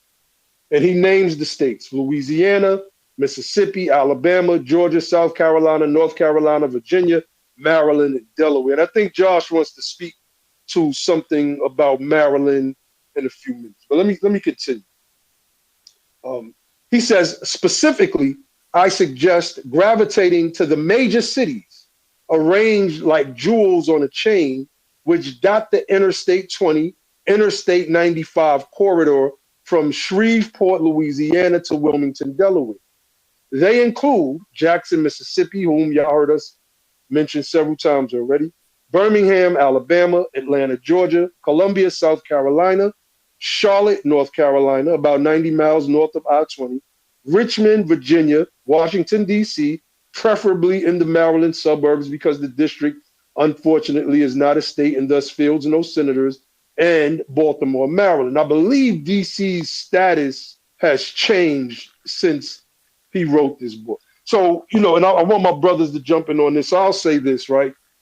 If you come to the South with that strategy, I'm in Georgia. I'm from New York City. So we had our Juneteenth rally. I'll start there. We had our Juneteenth rally last year. And after the rally, this was a part of the discussion. People were so excited, the nostalgia of an event, of us gathering. It was one of the things that we talked about. It was people that were saying, I'm moving to Georgia. And me and Brother Ty Harper spoke about it in depth. We spoke about how we could have freedmen from, our organization or our group as a collective go in this city, go in that city, right? All around Georgia in these black cities. Eventually we start to spread out, start going into these smaller counties. It's not an overnight plan. We say this all the time. When we think and speak of this plan, it's in terms of 5, 10, and 15 years. But if you start by going to those black cities already, or cities that may have it might not be predominantly black, but they have large black populations like Athens, Georgia, and starting in places like that, you can also get a better lay of the land, one by being out there, and two by building with the locals that are already there. And what you're talking about is something that we've spoken about, right? Basically, a sponsorship, and I'll let my brother Logic go in on that part. No doubt. And so before I go in on that, I love what you said. I love what you brought. That question is a beautiful question, right? And like the president said, we want people to not make haste to the South, right? We don't want nobody to rush into a bad situation or rush into failure, but really come up with those type of thoughts and ideas and questions that you just presented and really map it out and plan it out. And so with that being said, right, I put our 12-point program and platform in the jumbo chat, right? And so I'm gonna go to point four, right? And we've thought about this, right? And so one of the things that we are doing as United Sons and Daughters and Freedmen and Be the Power Incorporated is we are organizing, right? Under point four, which is we demand a reconstructive freedmen agenda, which consists of a fully funded program to facilitate a state repatriation program for the freedmen. This program will provide the resources necessary for this relocation back to their southern states of origin, where freedmen were forced to escape due to government-sanctioned domestic terrorism and state oppression. These states are the ones we have mentioned: Louisiana, Mississippi, Alabama, Georgia, South Carolina, North Carolina, Virginia, Maryland, and Delaware, right? And so we put some thought into that. And so we are working on establishing that program, which will have sponsorship, where we are calling for people to get in contact with Be the Power Incorporated or United Sons and Daughters of Freedmen. And if you want to volunteer to be a sponsor, if you're from one of those states, right, and you want to volunteer to be a sponsor, and we could have contact information collected and gathered, and we can start to set that process up, and so we're building that program now. And it's going to take all of us working together for it to work right? Scout out the lay of the land, try to identify, what would be the best places for our people, set up these programs, right? We're working on a lot of different things to prepare the groundwork to get people to come, right? And so we can have offices, right, set up for freedmen to get here and have a specific access to programs and things of that nature. And so what we're doing now is just trying to educate people and change the paradigm to get people to thinking about this move. And then we have the programs that we want to launch to make it as smooth a transition as possible. So great question. And keep those type of questions and comments coming. Yeah, peace, y'all. Everybody who's been speaking, man, just been bringing some amazing thought to this discussion, amazing questions, and I appreciate everybody has hopped on and added to this conversation. I just wanted to add, this is right along with what we're saying about what people can do where they are. If you're in the South, we're looking for collaboration. We're looking to making this thing happen before it gets to be an official, fully fledged program. People can start moving and building up numbers. People are already going to move. People are already moving. This is something that's already happening.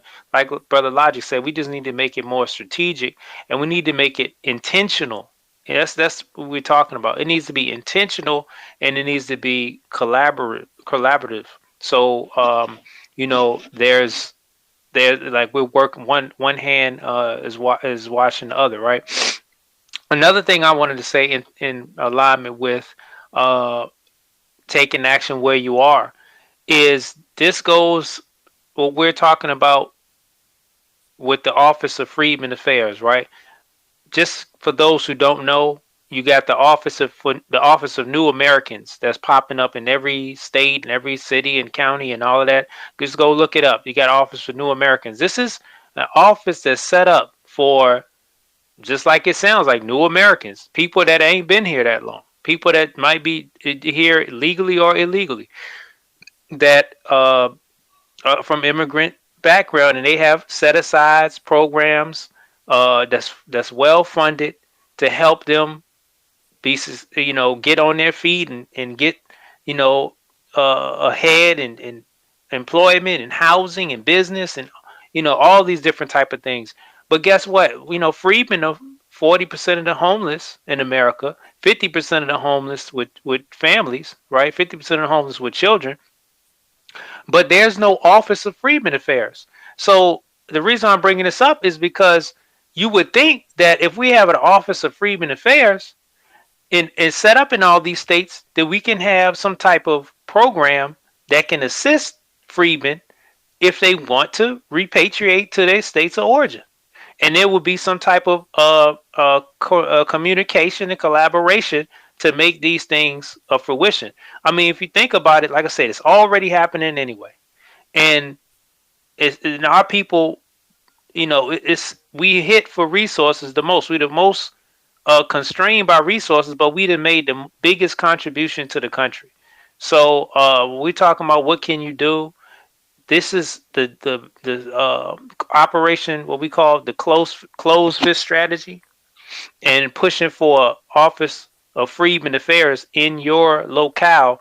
These are key agenda items that you need to be organizing and put and getting steam behind in your local area. So with that, I think we got Sister Roz that's got her hand up. Oh yeah, indeed. Sister Ross, what's going on, sis? Hey, what's going on, family? Excuse me, I've been sitting here waiting a little bit. I want to say peace to Nyhiem, Logic, and Josh. Thank you for having the space.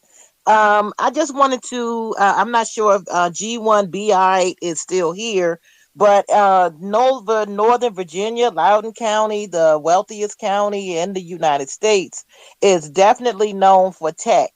And that's a place that brother probably would want to check out. It's also not a sanctuary city or town. And everyone in that area of Northern Virginia, which is also one of the cities or counties that he was asking about. I don't know if he's still even in here, is a definite place he should look. And I also wanted to, I'm not going to stay on too long. I just wanted to say that I'm glad that you all are still, referring people to The Devil You Know by Charles Blow. This is a great book. Hopefully everybody on here has gotten it and has read it, because that is a plan. Keelan got my mind clicking again. Keelan, thank you so much. Excuse me, but he was talking about the down south, how different things are not necessarily, it should be in our hands of the freedmen, but they are not. And I'm gonna give you an example. If you look at some of these politicians, all skin folk and kinfolk, like Clyburn, he has the 10, 20, 30 program. If you look at it, the money for that program is actually going to white businesses and white institutions, or Hispanic or something along that line. It's not coming to us. So I want everybody to vet everything, dig deep. And last thing, excuse me, last order of business is I wanted to talking about moving down south. Look at some of the hip hop artists, like I think Logic and I were speaking about it. A lot of the hip hop artists that move back to the south are looking great, healthy, fit, because they don't have that same stress that they had in the north. I used to live in Brooklyn. Every day was like a 16-hour work day, and then I had to volunteer and get jobs on the weekends in order to kind of make up for, and build relationships to build and make up for the, money and just to pay rent. So from that alone, it was like, you look at like the Willie D's in the South, you look at Chubb Rock, you look at those brothers, they're nice and healthy. Unfortunately, we lost a lot of the artists from, just the unhealthy, either lifestyle or health issues that were in like the North more recently. So just living in the South, just piggybacking, or I don't do pig, but camelbacking on what the other brothers had just stated earlier. I think that we really do need to understand that living in the South is just like, it's not saying you just laying back even more, but there is a stress on health. There is a stress on, taking time for yourself and mentally, being able to get yourself together. And that was adorable. The little baby said, now that was, I love her. That's right. But that was dope. But that right there is where I'm going to land my plane. Thank you. Miss Roz, I'm replying to you by saying Wait, about. hold on, Keelan. Oh, just 1 second, brother. 1 second. I wanna read something real quick. This is from page 23, and I'll let you respond to Roz, Keelan, and then we're gonna bring brother Jonathan and then Dawn up. He cites on page 23 a 2015 study published in the American Economic Review found that, quote, migrating north increases age-specific mortality rates by about half for women and somewhat less than half for men, and causes for death for those migrants were all linked to vices like smoking and drinking. The Great Migration distorted the age curve of Black communities in both the North and the South.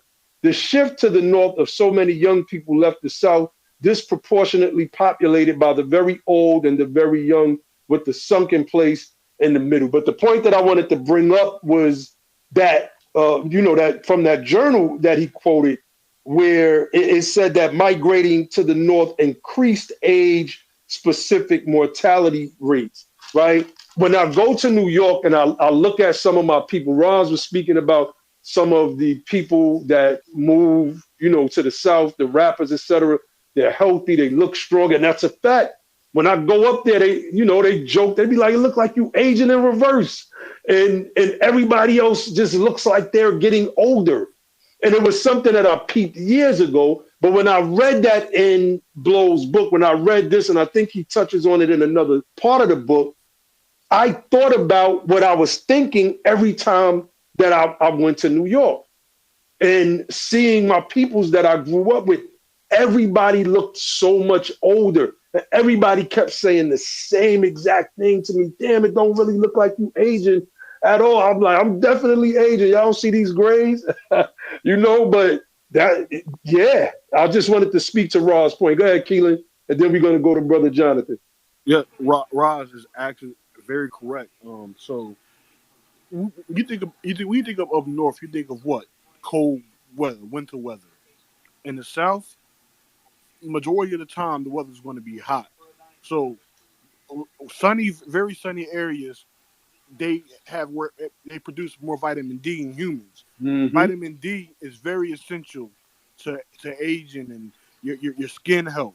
So that's why in the South, people, you see people in the South, you be like, dang, like you really ain't got no wrinkles or anything like that. Like you look at like people who are in their 50s and their 60s and who were in the South, they look like they skin don't sag or don't really wrinkle.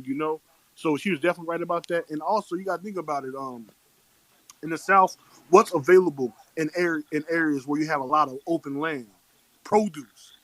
We get a lot of produce produced down here, so you're going to get more organic and more farm. So you can get more healthier food, and that's going to be a very high industry when we go back to the South.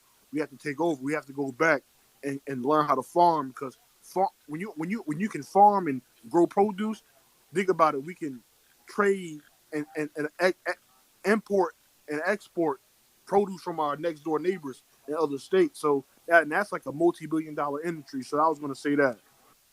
Indeed. Brother Jonathan. Peace to the BTP brothers.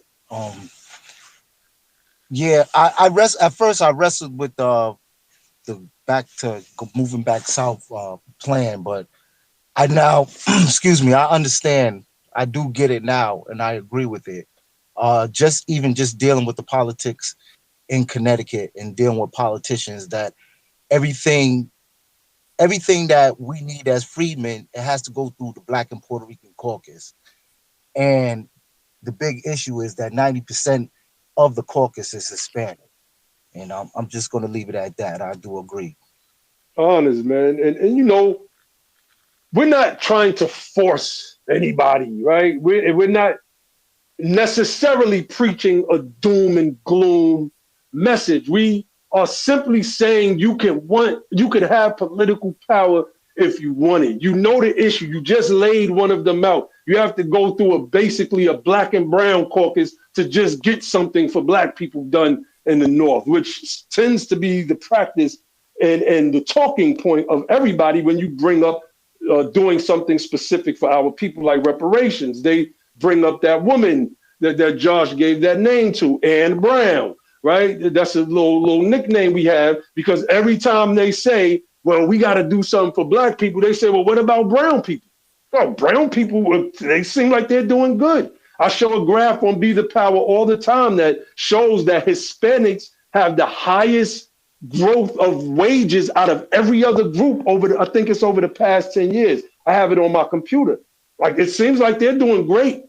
I've frequented several Mexican restaurants out here. I'm like, well, where's the Freedmen? Where's the Freedmen restaurants at? And in DC, you got, the top median wealth demographic is what some people will quote unquote call brown. Indians. Indians, I think. Let me just break down the wealth data for those who may not know. In DC, you got the middle native black, which is majority freedmen, probably 95% freedmen. Household is worth $3,500. That's their net worth. The middle white household, I believe, is my bad, Josh. I thought I hit the mute button. That's all good. So, I thought you was having to snuff somebody out that was talking against the freedmen. You know what I'm saying? Not yet. Good. So the middle, I think the middle white American household is worth like 384,000 or something like that. 284, 384. I can't remember exactly. But the top demographic is actually Indian Americans, who many of them are first and second generation in America, and their net worth, the middle Indian household, is 573,000. So when we're talking about Ann Brown, who, first of all, who calls himself brown? There's nowhere on the Office of Management and Budget policy that shows where anybody is brown. You're either black or African American, or you have some other kind of label, but there is no brown. So they just love to fold in everybody else so they can all lives matter us. It's interesting. You hear them push back when they say, well, no, it's racist. When black folks say Black Lives Matter, then you say all lives matter. That's racist. But then when we say no, we need specific freedmen policies. No, they pretty much are saying all lives matter to specific freedmen policies. So that's right. That's why we need to. That's why you hear us use the term freedmen. For those who don't know, because we need to specify who exactly has been targeted with these damages in America, who exactly built and contributed to America despite the most atrocious treatment and depravity of rights and opportunity in America, and who is still today holding those costs. So when you hear people talk about, well, there's nobody alive today who was a slave. Yeah, but the people there is alive today people who instituted policy. There is alive today people who holding the cost. There is alive today people who holding the benefits of that oppression that was put upon the freedmen. And the entities who legislated that are still alive, and that's the United States government, and also a lot of these state governments and local governments. They instituted the harms. So we really hit this thing from a lot of different angles, right? We hit it from the freedman angle, which is it's just like Brother Logic said, we don't just want to make a good move. Like when you playing chess, you don't just want to make a good move. You want to make a best move. The freedman angle, and getting back to this, talking about the status, our status as freedmen, that is the best move, right? Like centering it or being around freedmen, a term that has historical precedence and usage in the United States, and that is on record, millions and millions of records about the freedmen are on the books. And we even have we talk about this and we cite it every time. I believe Perry in the book The Bloody Shirt. We're gonna reference a lot of books, y'all. So you just if you never heard of these books, you're gonna just have to take some notes and go read these books. And go on our YouTube platform, Be the Power. We done book club reviews of a lot of these books, so you can catch up. But somebody can add that a screenshot to the jumbotron where pretty much Governor Perry was saying, um, we need to get these we need to get the I government got you. protections. Yeah, go ahead. If y'all can just peep that. Pretty much, they acknowledge that we had a protected status as a freedman under the status of freedman. They acknowledged it. Not only that, Carter G. Woodson in the Miseducation of the Negro, I think it's chapter 3, right in the beginning, he talked about our status as a freedman. We went from the status of enslaved to the status of freedman. And that was the best move. Another move we're talking about is the move to so the freedmen can get power today. That's what we're talking about, and that's the return to our states of origin. And a big part of the piece that we're also bringing is tying it into the damages. It's like a hole in your pocket. It doesn't make sense to keep trying to put more money in your pocket, but you ain't even sold up the hole. And every time when you try to force more money down in the pocket, the hole just keeps splitting up wider and wider and wider. And that's that hole that's caused by mass immigration. So, these are some of the things that we've been talking about on these spaces, and I hope y'all are taking heed. I know I've been speaking for a little while, but I did want to read one piece in regards to reparations, because this whole thing, right? We are at the bottom of the bottom in pretty much every social economic disparity, a social economic metric. We're at the bottom, right? We're talking about wealth. We're talking about health. We're talking about asset ownership. We're talking about uh, pretty much we're at the bottom, and it doesn't make any sense as a group who built the country.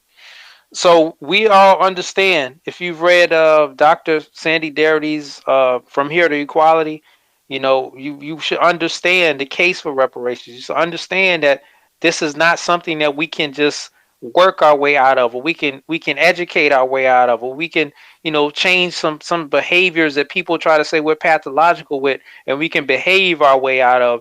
It's just not something. You got to understand that this is generations of damages that we have that have piled up and compounded. It's a compounded generational disadvantage that has us in a position where it's dire. It's like we are falling off a cliff, and it's not anything that we can do as far as working or saving that could be able to allow us to survive. We have to have reparations, and we have to have it in the forms that are going to change things in real terms. So I just want to read with a little bit from Charles Blow's book, what he says in about reparations, and how the back home strategy can be effective in giving us a shot. Because as it stands right now, we in trouble. Like what progress have we made towards reparations? Nobody, please don't say no HR 40. Please don't say that.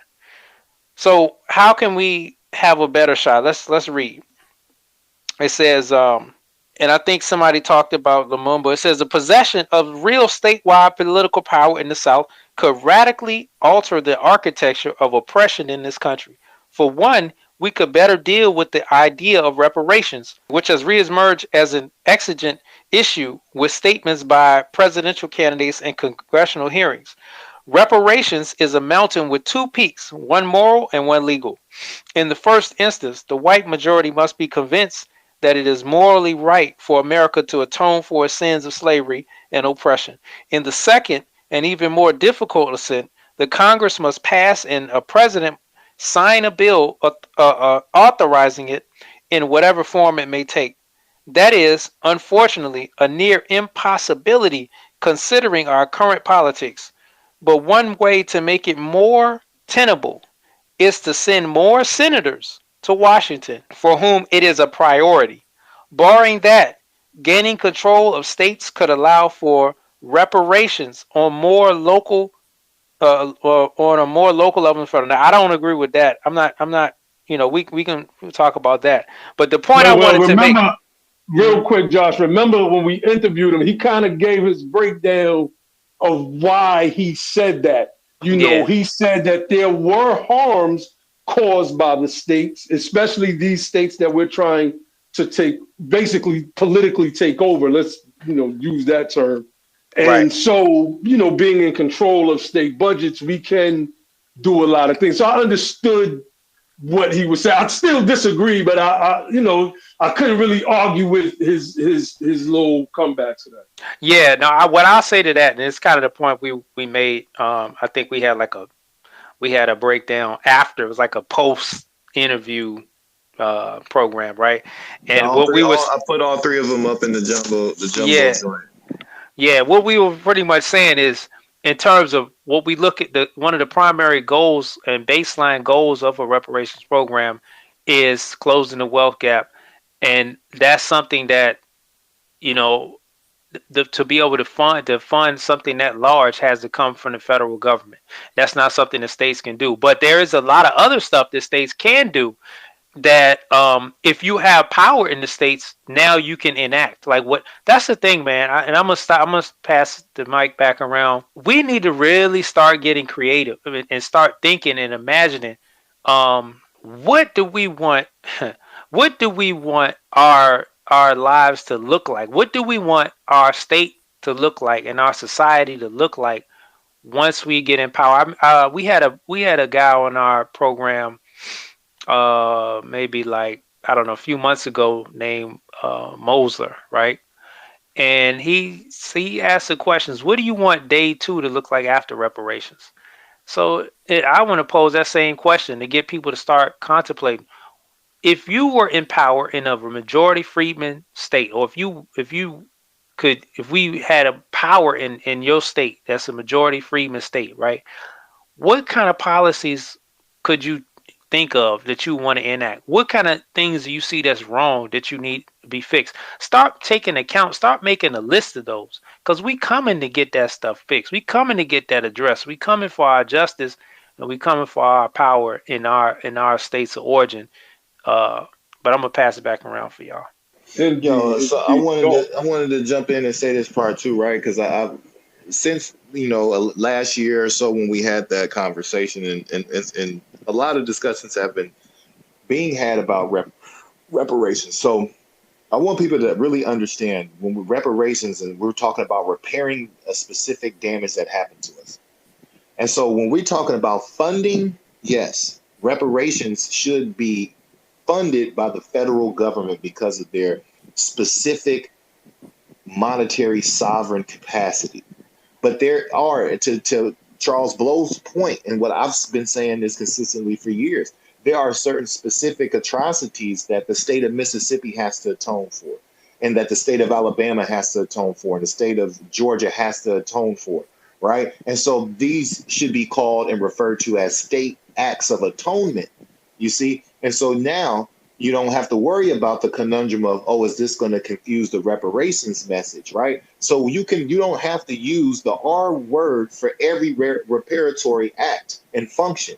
You understand? You get the state to do state acts of atonement. The state gets money from the federal government. The state has an agenda. The state has a budget. They have resources they can allocate and appropriate. They have state agencies and state programs, state grants, right? State tax cut, all kind of things the state can do to atone for their role of those freedmen families that they were complicit in the damage and causing damage to. So there is a reparatory process that must happen on the state level. Not that should, it must happen on the state level. But we won't call it reparations for the specific tactical reasoning that we need it to be funded ultimately by the federal government. But the Mississippi owes people for the Punch Bowl. You understand? The massacre at Yazoo. You understand? The state of North Carolina owes them people in Wilmington. You understand? Owes for what happened in Wilmington specifically. The federal government is the father and the boss of it all, but these people will not be, these states are not going to be left off the hook. Georgia owes for being the last state to end segregation. You understand? So these people, like the states, have a job to do, and there must be state acts of atonement. These states right now, Virginia and Georgia and Mississippi, all these different places, for having these Confederates all over the place, where these people, were the memorialized for the murder, possession, and oppression of our early ancestors. They owe us to take that shit down.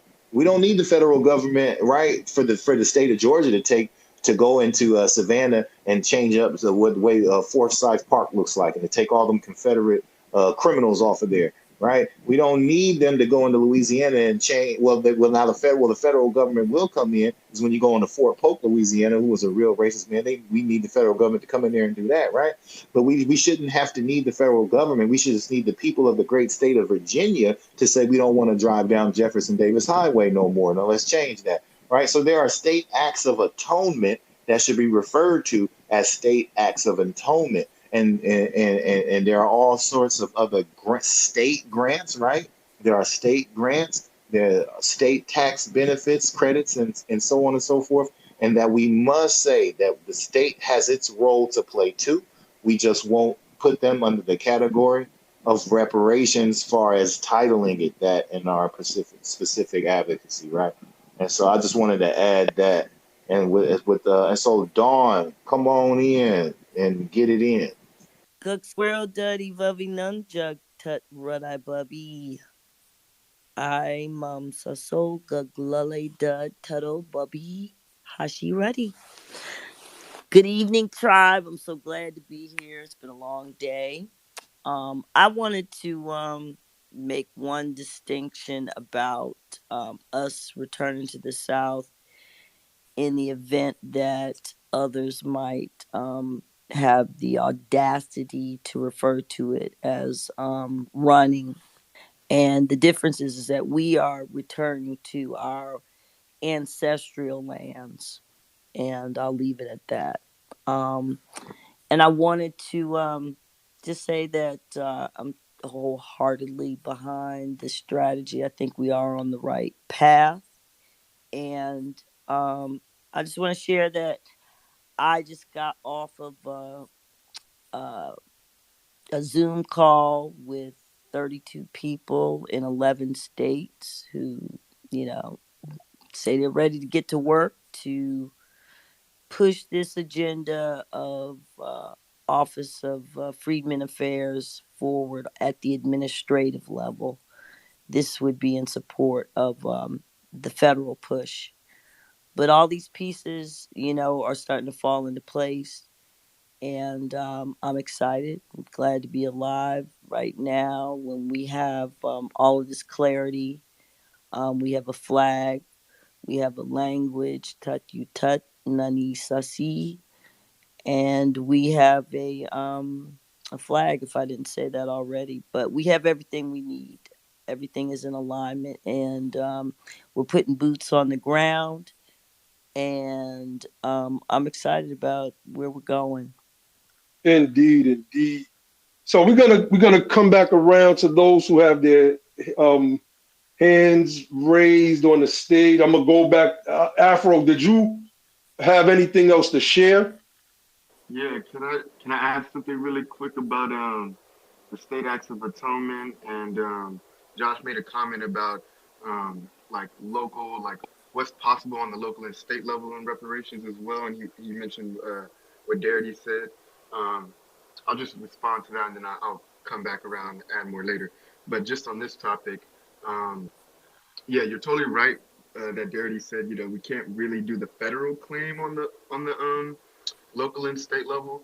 But what's possible that I started looking into is how it could be like broken down and done over certain years, either in states or cities that have small populations of freedmen or have lots of money in their budget. So, for example, in California with AB 3121, you know, in terms of the study, let's just say they follow Darity's number of 350K right now per person.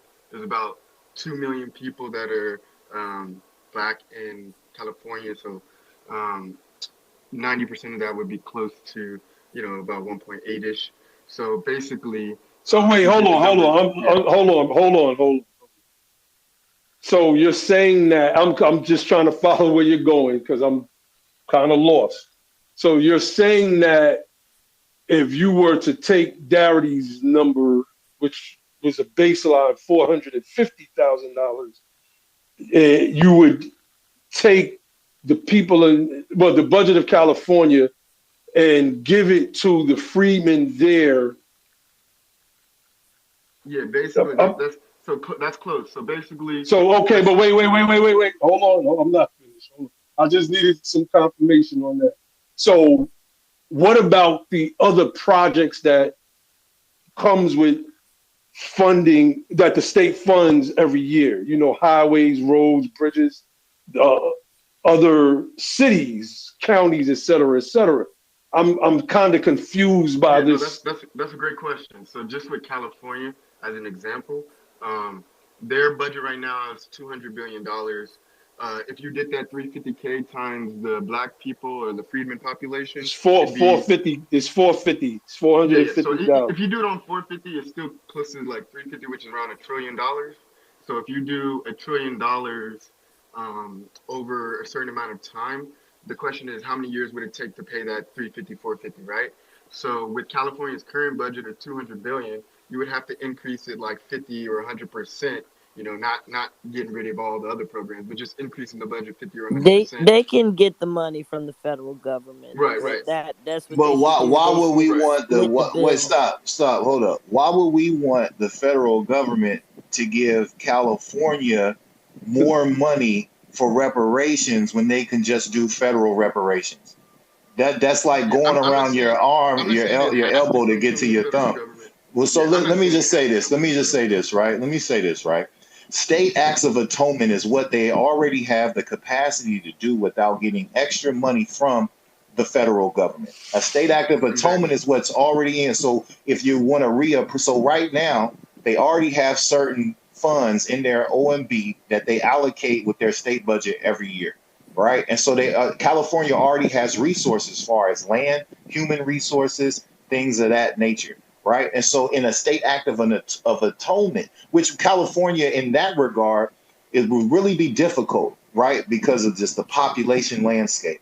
But anyhow, right? And if you looked at how California is set up, there are certain specific things California has the power to do outside of the federal government. That's what I'm saying when a state act of atonement.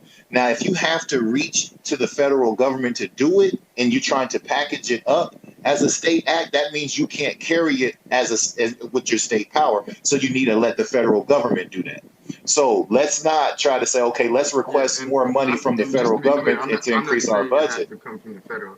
Like with the 200, just increasing the 200 billion budget they have now, 50% or 100%, they could basically, which is And within the is past this doing already. individual payments or is this Yeah, for a so I'm gonna program? bring up right. So I'm gonna So bring up two points: individual direct payments payments and then land. in direct payments should not be handled on the state level in any shape, form, or fashion.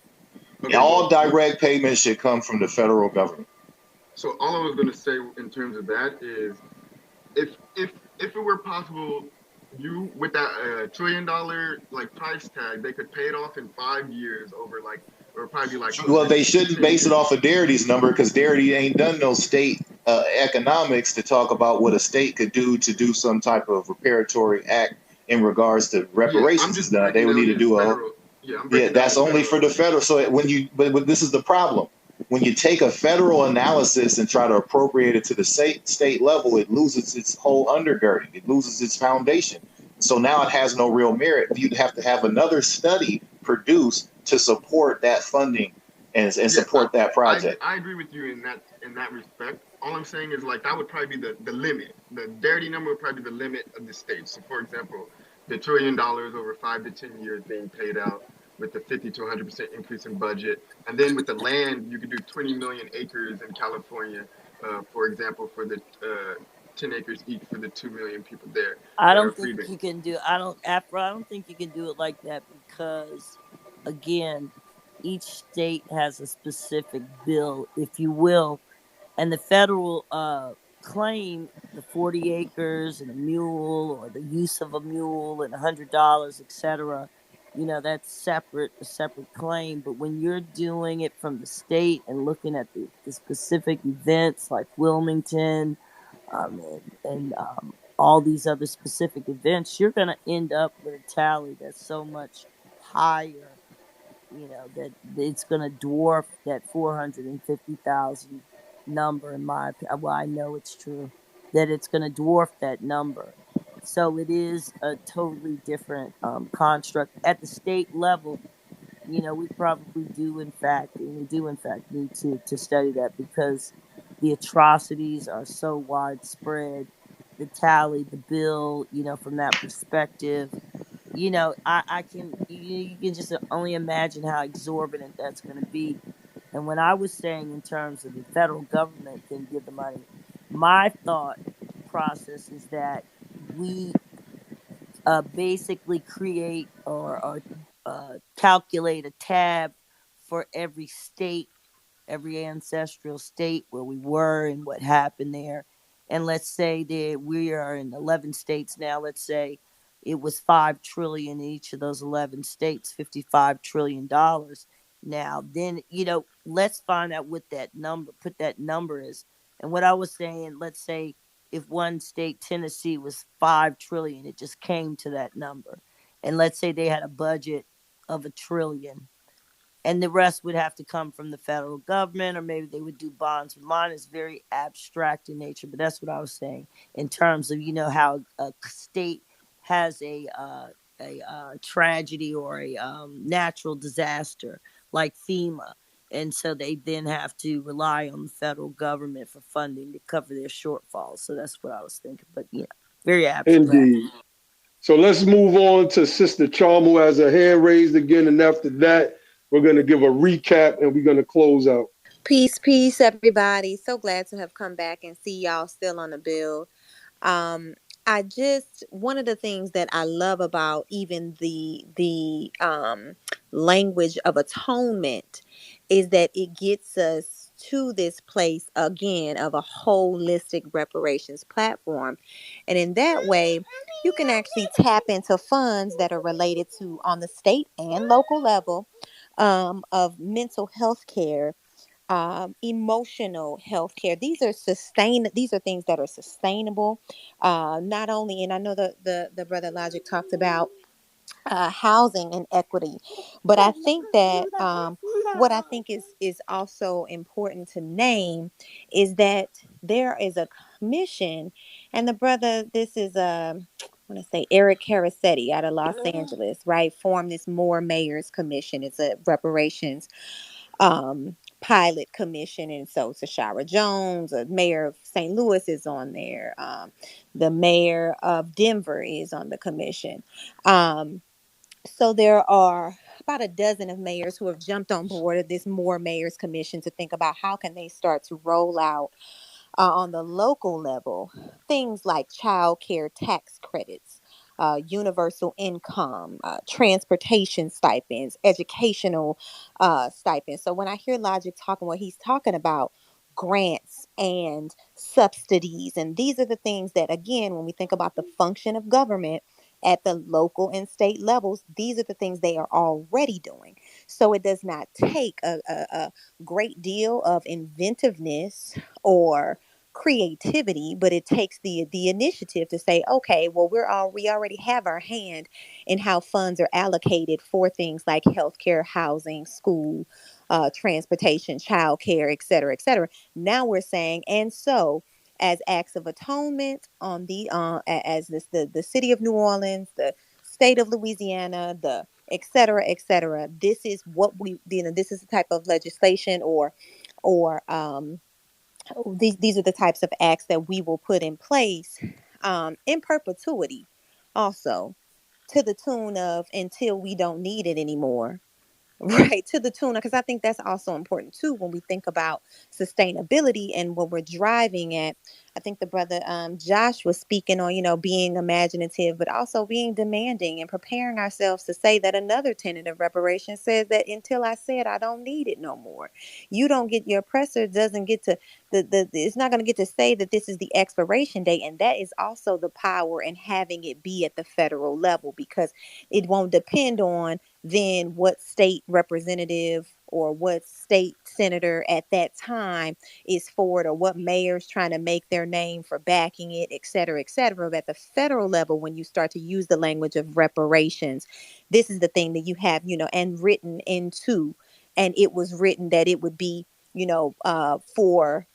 for the next 4 generations, or when we start to think about the role that the state already plays in education, higher education, etc. These are things that you can think about.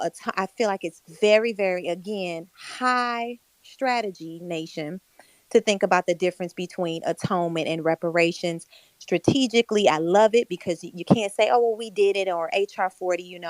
My aunt is Maxine Waters. I'm gonna just be real transparent with you all. I come from, that is Medea's daughter.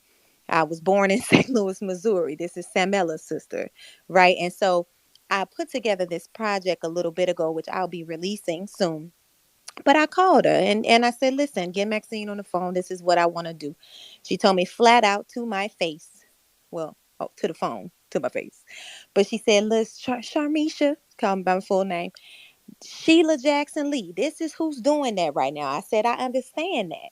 But to be completely honest with you, in my 36th year, my peers are not following and thinking about what HR 40 or Sheila Jackson Lee is thinking about, because quite frankly, they believe that reparations is a myth, just like to many the South, and is a myth.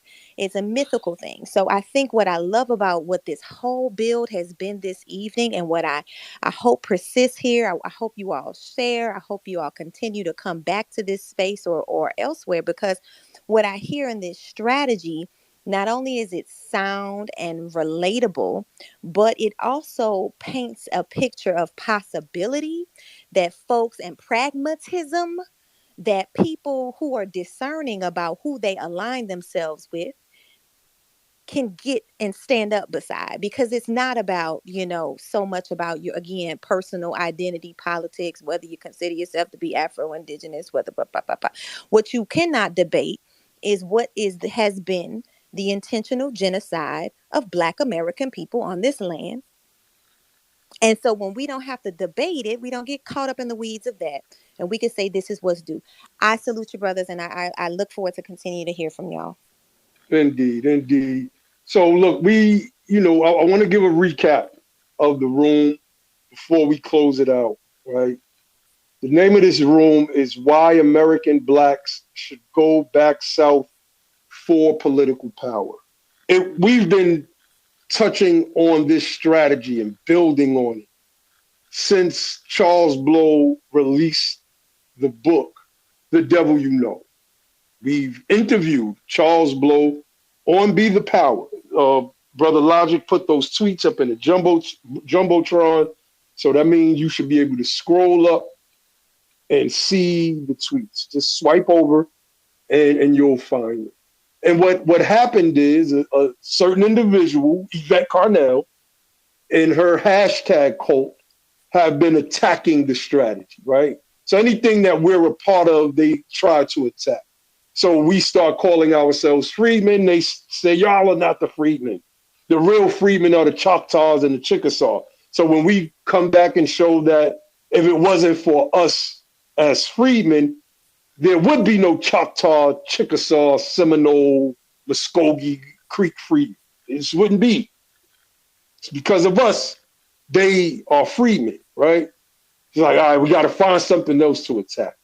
Let's attack this Black South strategy because it appears to be gaining some steam. We got to keep attacking because we have no plan.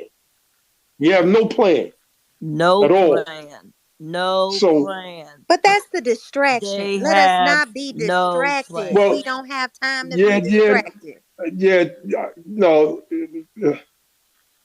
Some things have to be addressed because when we're trying to move politically. Like none of us up here are doing this for our own personal benefit at all. If you listened tonight very carefully and clearly, you'll hear that we are invested 100% in our people and making sure that our people's and our progeny political future is sound and secure.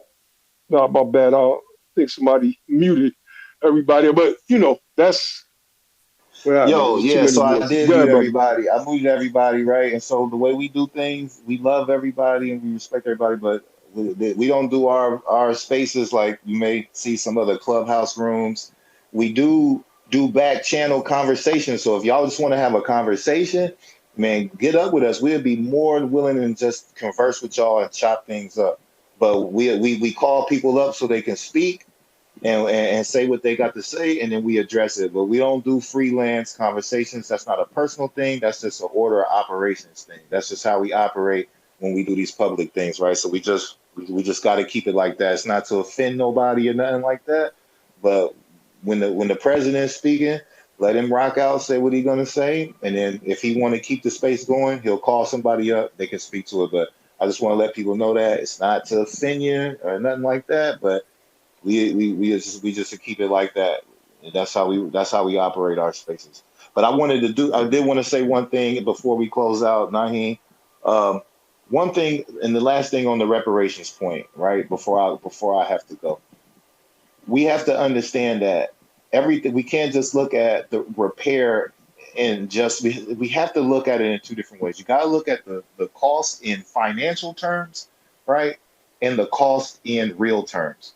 And when I say the real terms, I'm talking about resources, right? If you want homes, how much wood does it take to build homes, right? If you want neighborhoods built, how much land does it take to clear out, and what's the cost of what's the human resource cost? Like how many people do we have to hire? How much are the wages going to be, right? And so so when we talk about things in real terms, and then we talk about financial costs, right? And so we know that the state's budgets are dependent heavily upon taxation constraints, but the federal government does not get its funding through taxation, right? The federal government is a monetary sovereign currency creator, and the states are currency users. None of our taxes fund the federal government. I don't care what nobody told you.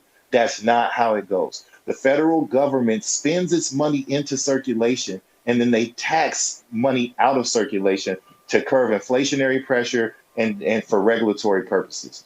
And so your taxes go to the state level. So that's why you have a different kind of demanding power on the state level, because that's where your not my tax dollar comment makes sense. And when people have that position, not my taxes, that's powerful when you talk about the state government and what the state government pays for, because your tax dollars definitely pay for your libraries and your public roads and your parks and your state buildings and things like that. That's definitely what it does. And so when you talk about what you want your state government's priority to do, and so when we talk about that budget, even without just like Don said, right? These states already have budgets. So even without adding extra money, we could just demand a different allocation system, the different priorities in the budgeting. You understand? And so now we raising our priorities and having them pushed up on the budget. And so that's just politics. You could do what we want done with the same amount of money that your state gets every year, but now they're reallocating those funds to serve different programs and different projects, right? And that's just a matter of politics. And so I just want y'all to think about that as y'all continue to think about everything else tonight. And just understand, learn that government, man. Learn your government, learn your local government, learn your state government, learn the federal government, but learn your local and state government and how it's set up, how it's functioning. Go up on your websites, look at the organizational charts. Learn if you have a strong city council, weak mayor system, or a strong mayor, weak city council system, or a city manager system where the city manager is in the shadows working things and doing everything like that. Learn how learn who the city administrators are, right? Learn who your city officials are. Learn your government so that when you play the game, you can play to win. Government is the game and politics is how it's played. I'm not. Peace, peace. Brother Josh, you had any closing statement before we close out? I'm good, y'all. I just want to say I appreciate everybody coming on the space. Go to our YouTube channel if you have not, and subscribe. We're gonna start kicking some powerful programs on there. Just Twitter Spaces is great. One of the things YouTube allows us to do is to add some visual so you can see us and feel us a different way, and so we can bring up some stats. We're gonna kick back off some powerful series of programs that we're going to rehash a lot of things from our previous programs that a lot of people don't may have missed. We're going to break down some different books that you may not have read from yet. We got a lot of things in the plans that we're going to break down. So yeah, go follow that YouTube. Go to our websites, BeThePower.org and USADOF.org, and register. As long as we have your email information, as we update the site and roll out programs and initiatives that you can get involved with, you'll be the first to be notified. What else? And again, hit us up. If you want to start collaborating, and you have ideas and things you want to help make a contribution to this overall cause, hit us up, and let's build. So with that, I just want to say everybody peace. Thank you for coming on the space. Indeed. Brother Josh is our treasurer for the United Sons and Daughters of Freedmen, also a co-founder of Be the Power, our political education and advocacy organization. Brother Logic is the spokesperson for the United Sons and Daughters of Freedmen, and also a co-founder of Be the Power. So we're moving. We created organizations so that we could organize. That's key. And what you've heard tonight, for those of you who have endured from the beginning or from whatever point you jumped on at, you heard people who are very well studied, and not just the host. You heard several people come up here and drop jewels because we all follow a specific methodology when it comes to learning and disseminating information, and we try to make that infectious, right? We try to put that onus on everybody else that's listening in, so that none of us will be half-stepping in this space, because when it's time to get to the next level, we are going to have our stuff down pat, point blank, period. And the education is key. And some of us, we might bump heads and we might fight and do some of that stuff, and that's okay. That's okay. We family at the end of the day. And many of us are moving towards the same exact goals. So I just wanted to add that before we got up out of here. And Black South Strategy, if it's your first time hearing it, go to our YouTube channel, Be the Power, or the BTP Media Group channel. Go look up the interview we did with the author of that book, Charles Blow, the writer for the New York Times. Go listen to our recaps. Go listen to the book club book review we did on a book called The Bloody Shirt, and how we tied that in. Our next book club book is going to be Roy Beck's The Back of the Hiring Line.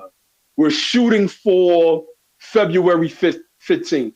We'll put an official date out soon, but we're shooting for February 15th for that book. And, we're going to, of course, do the book club, and we're going to have a recap about that book, because it is a missing piece to this puzzle as well.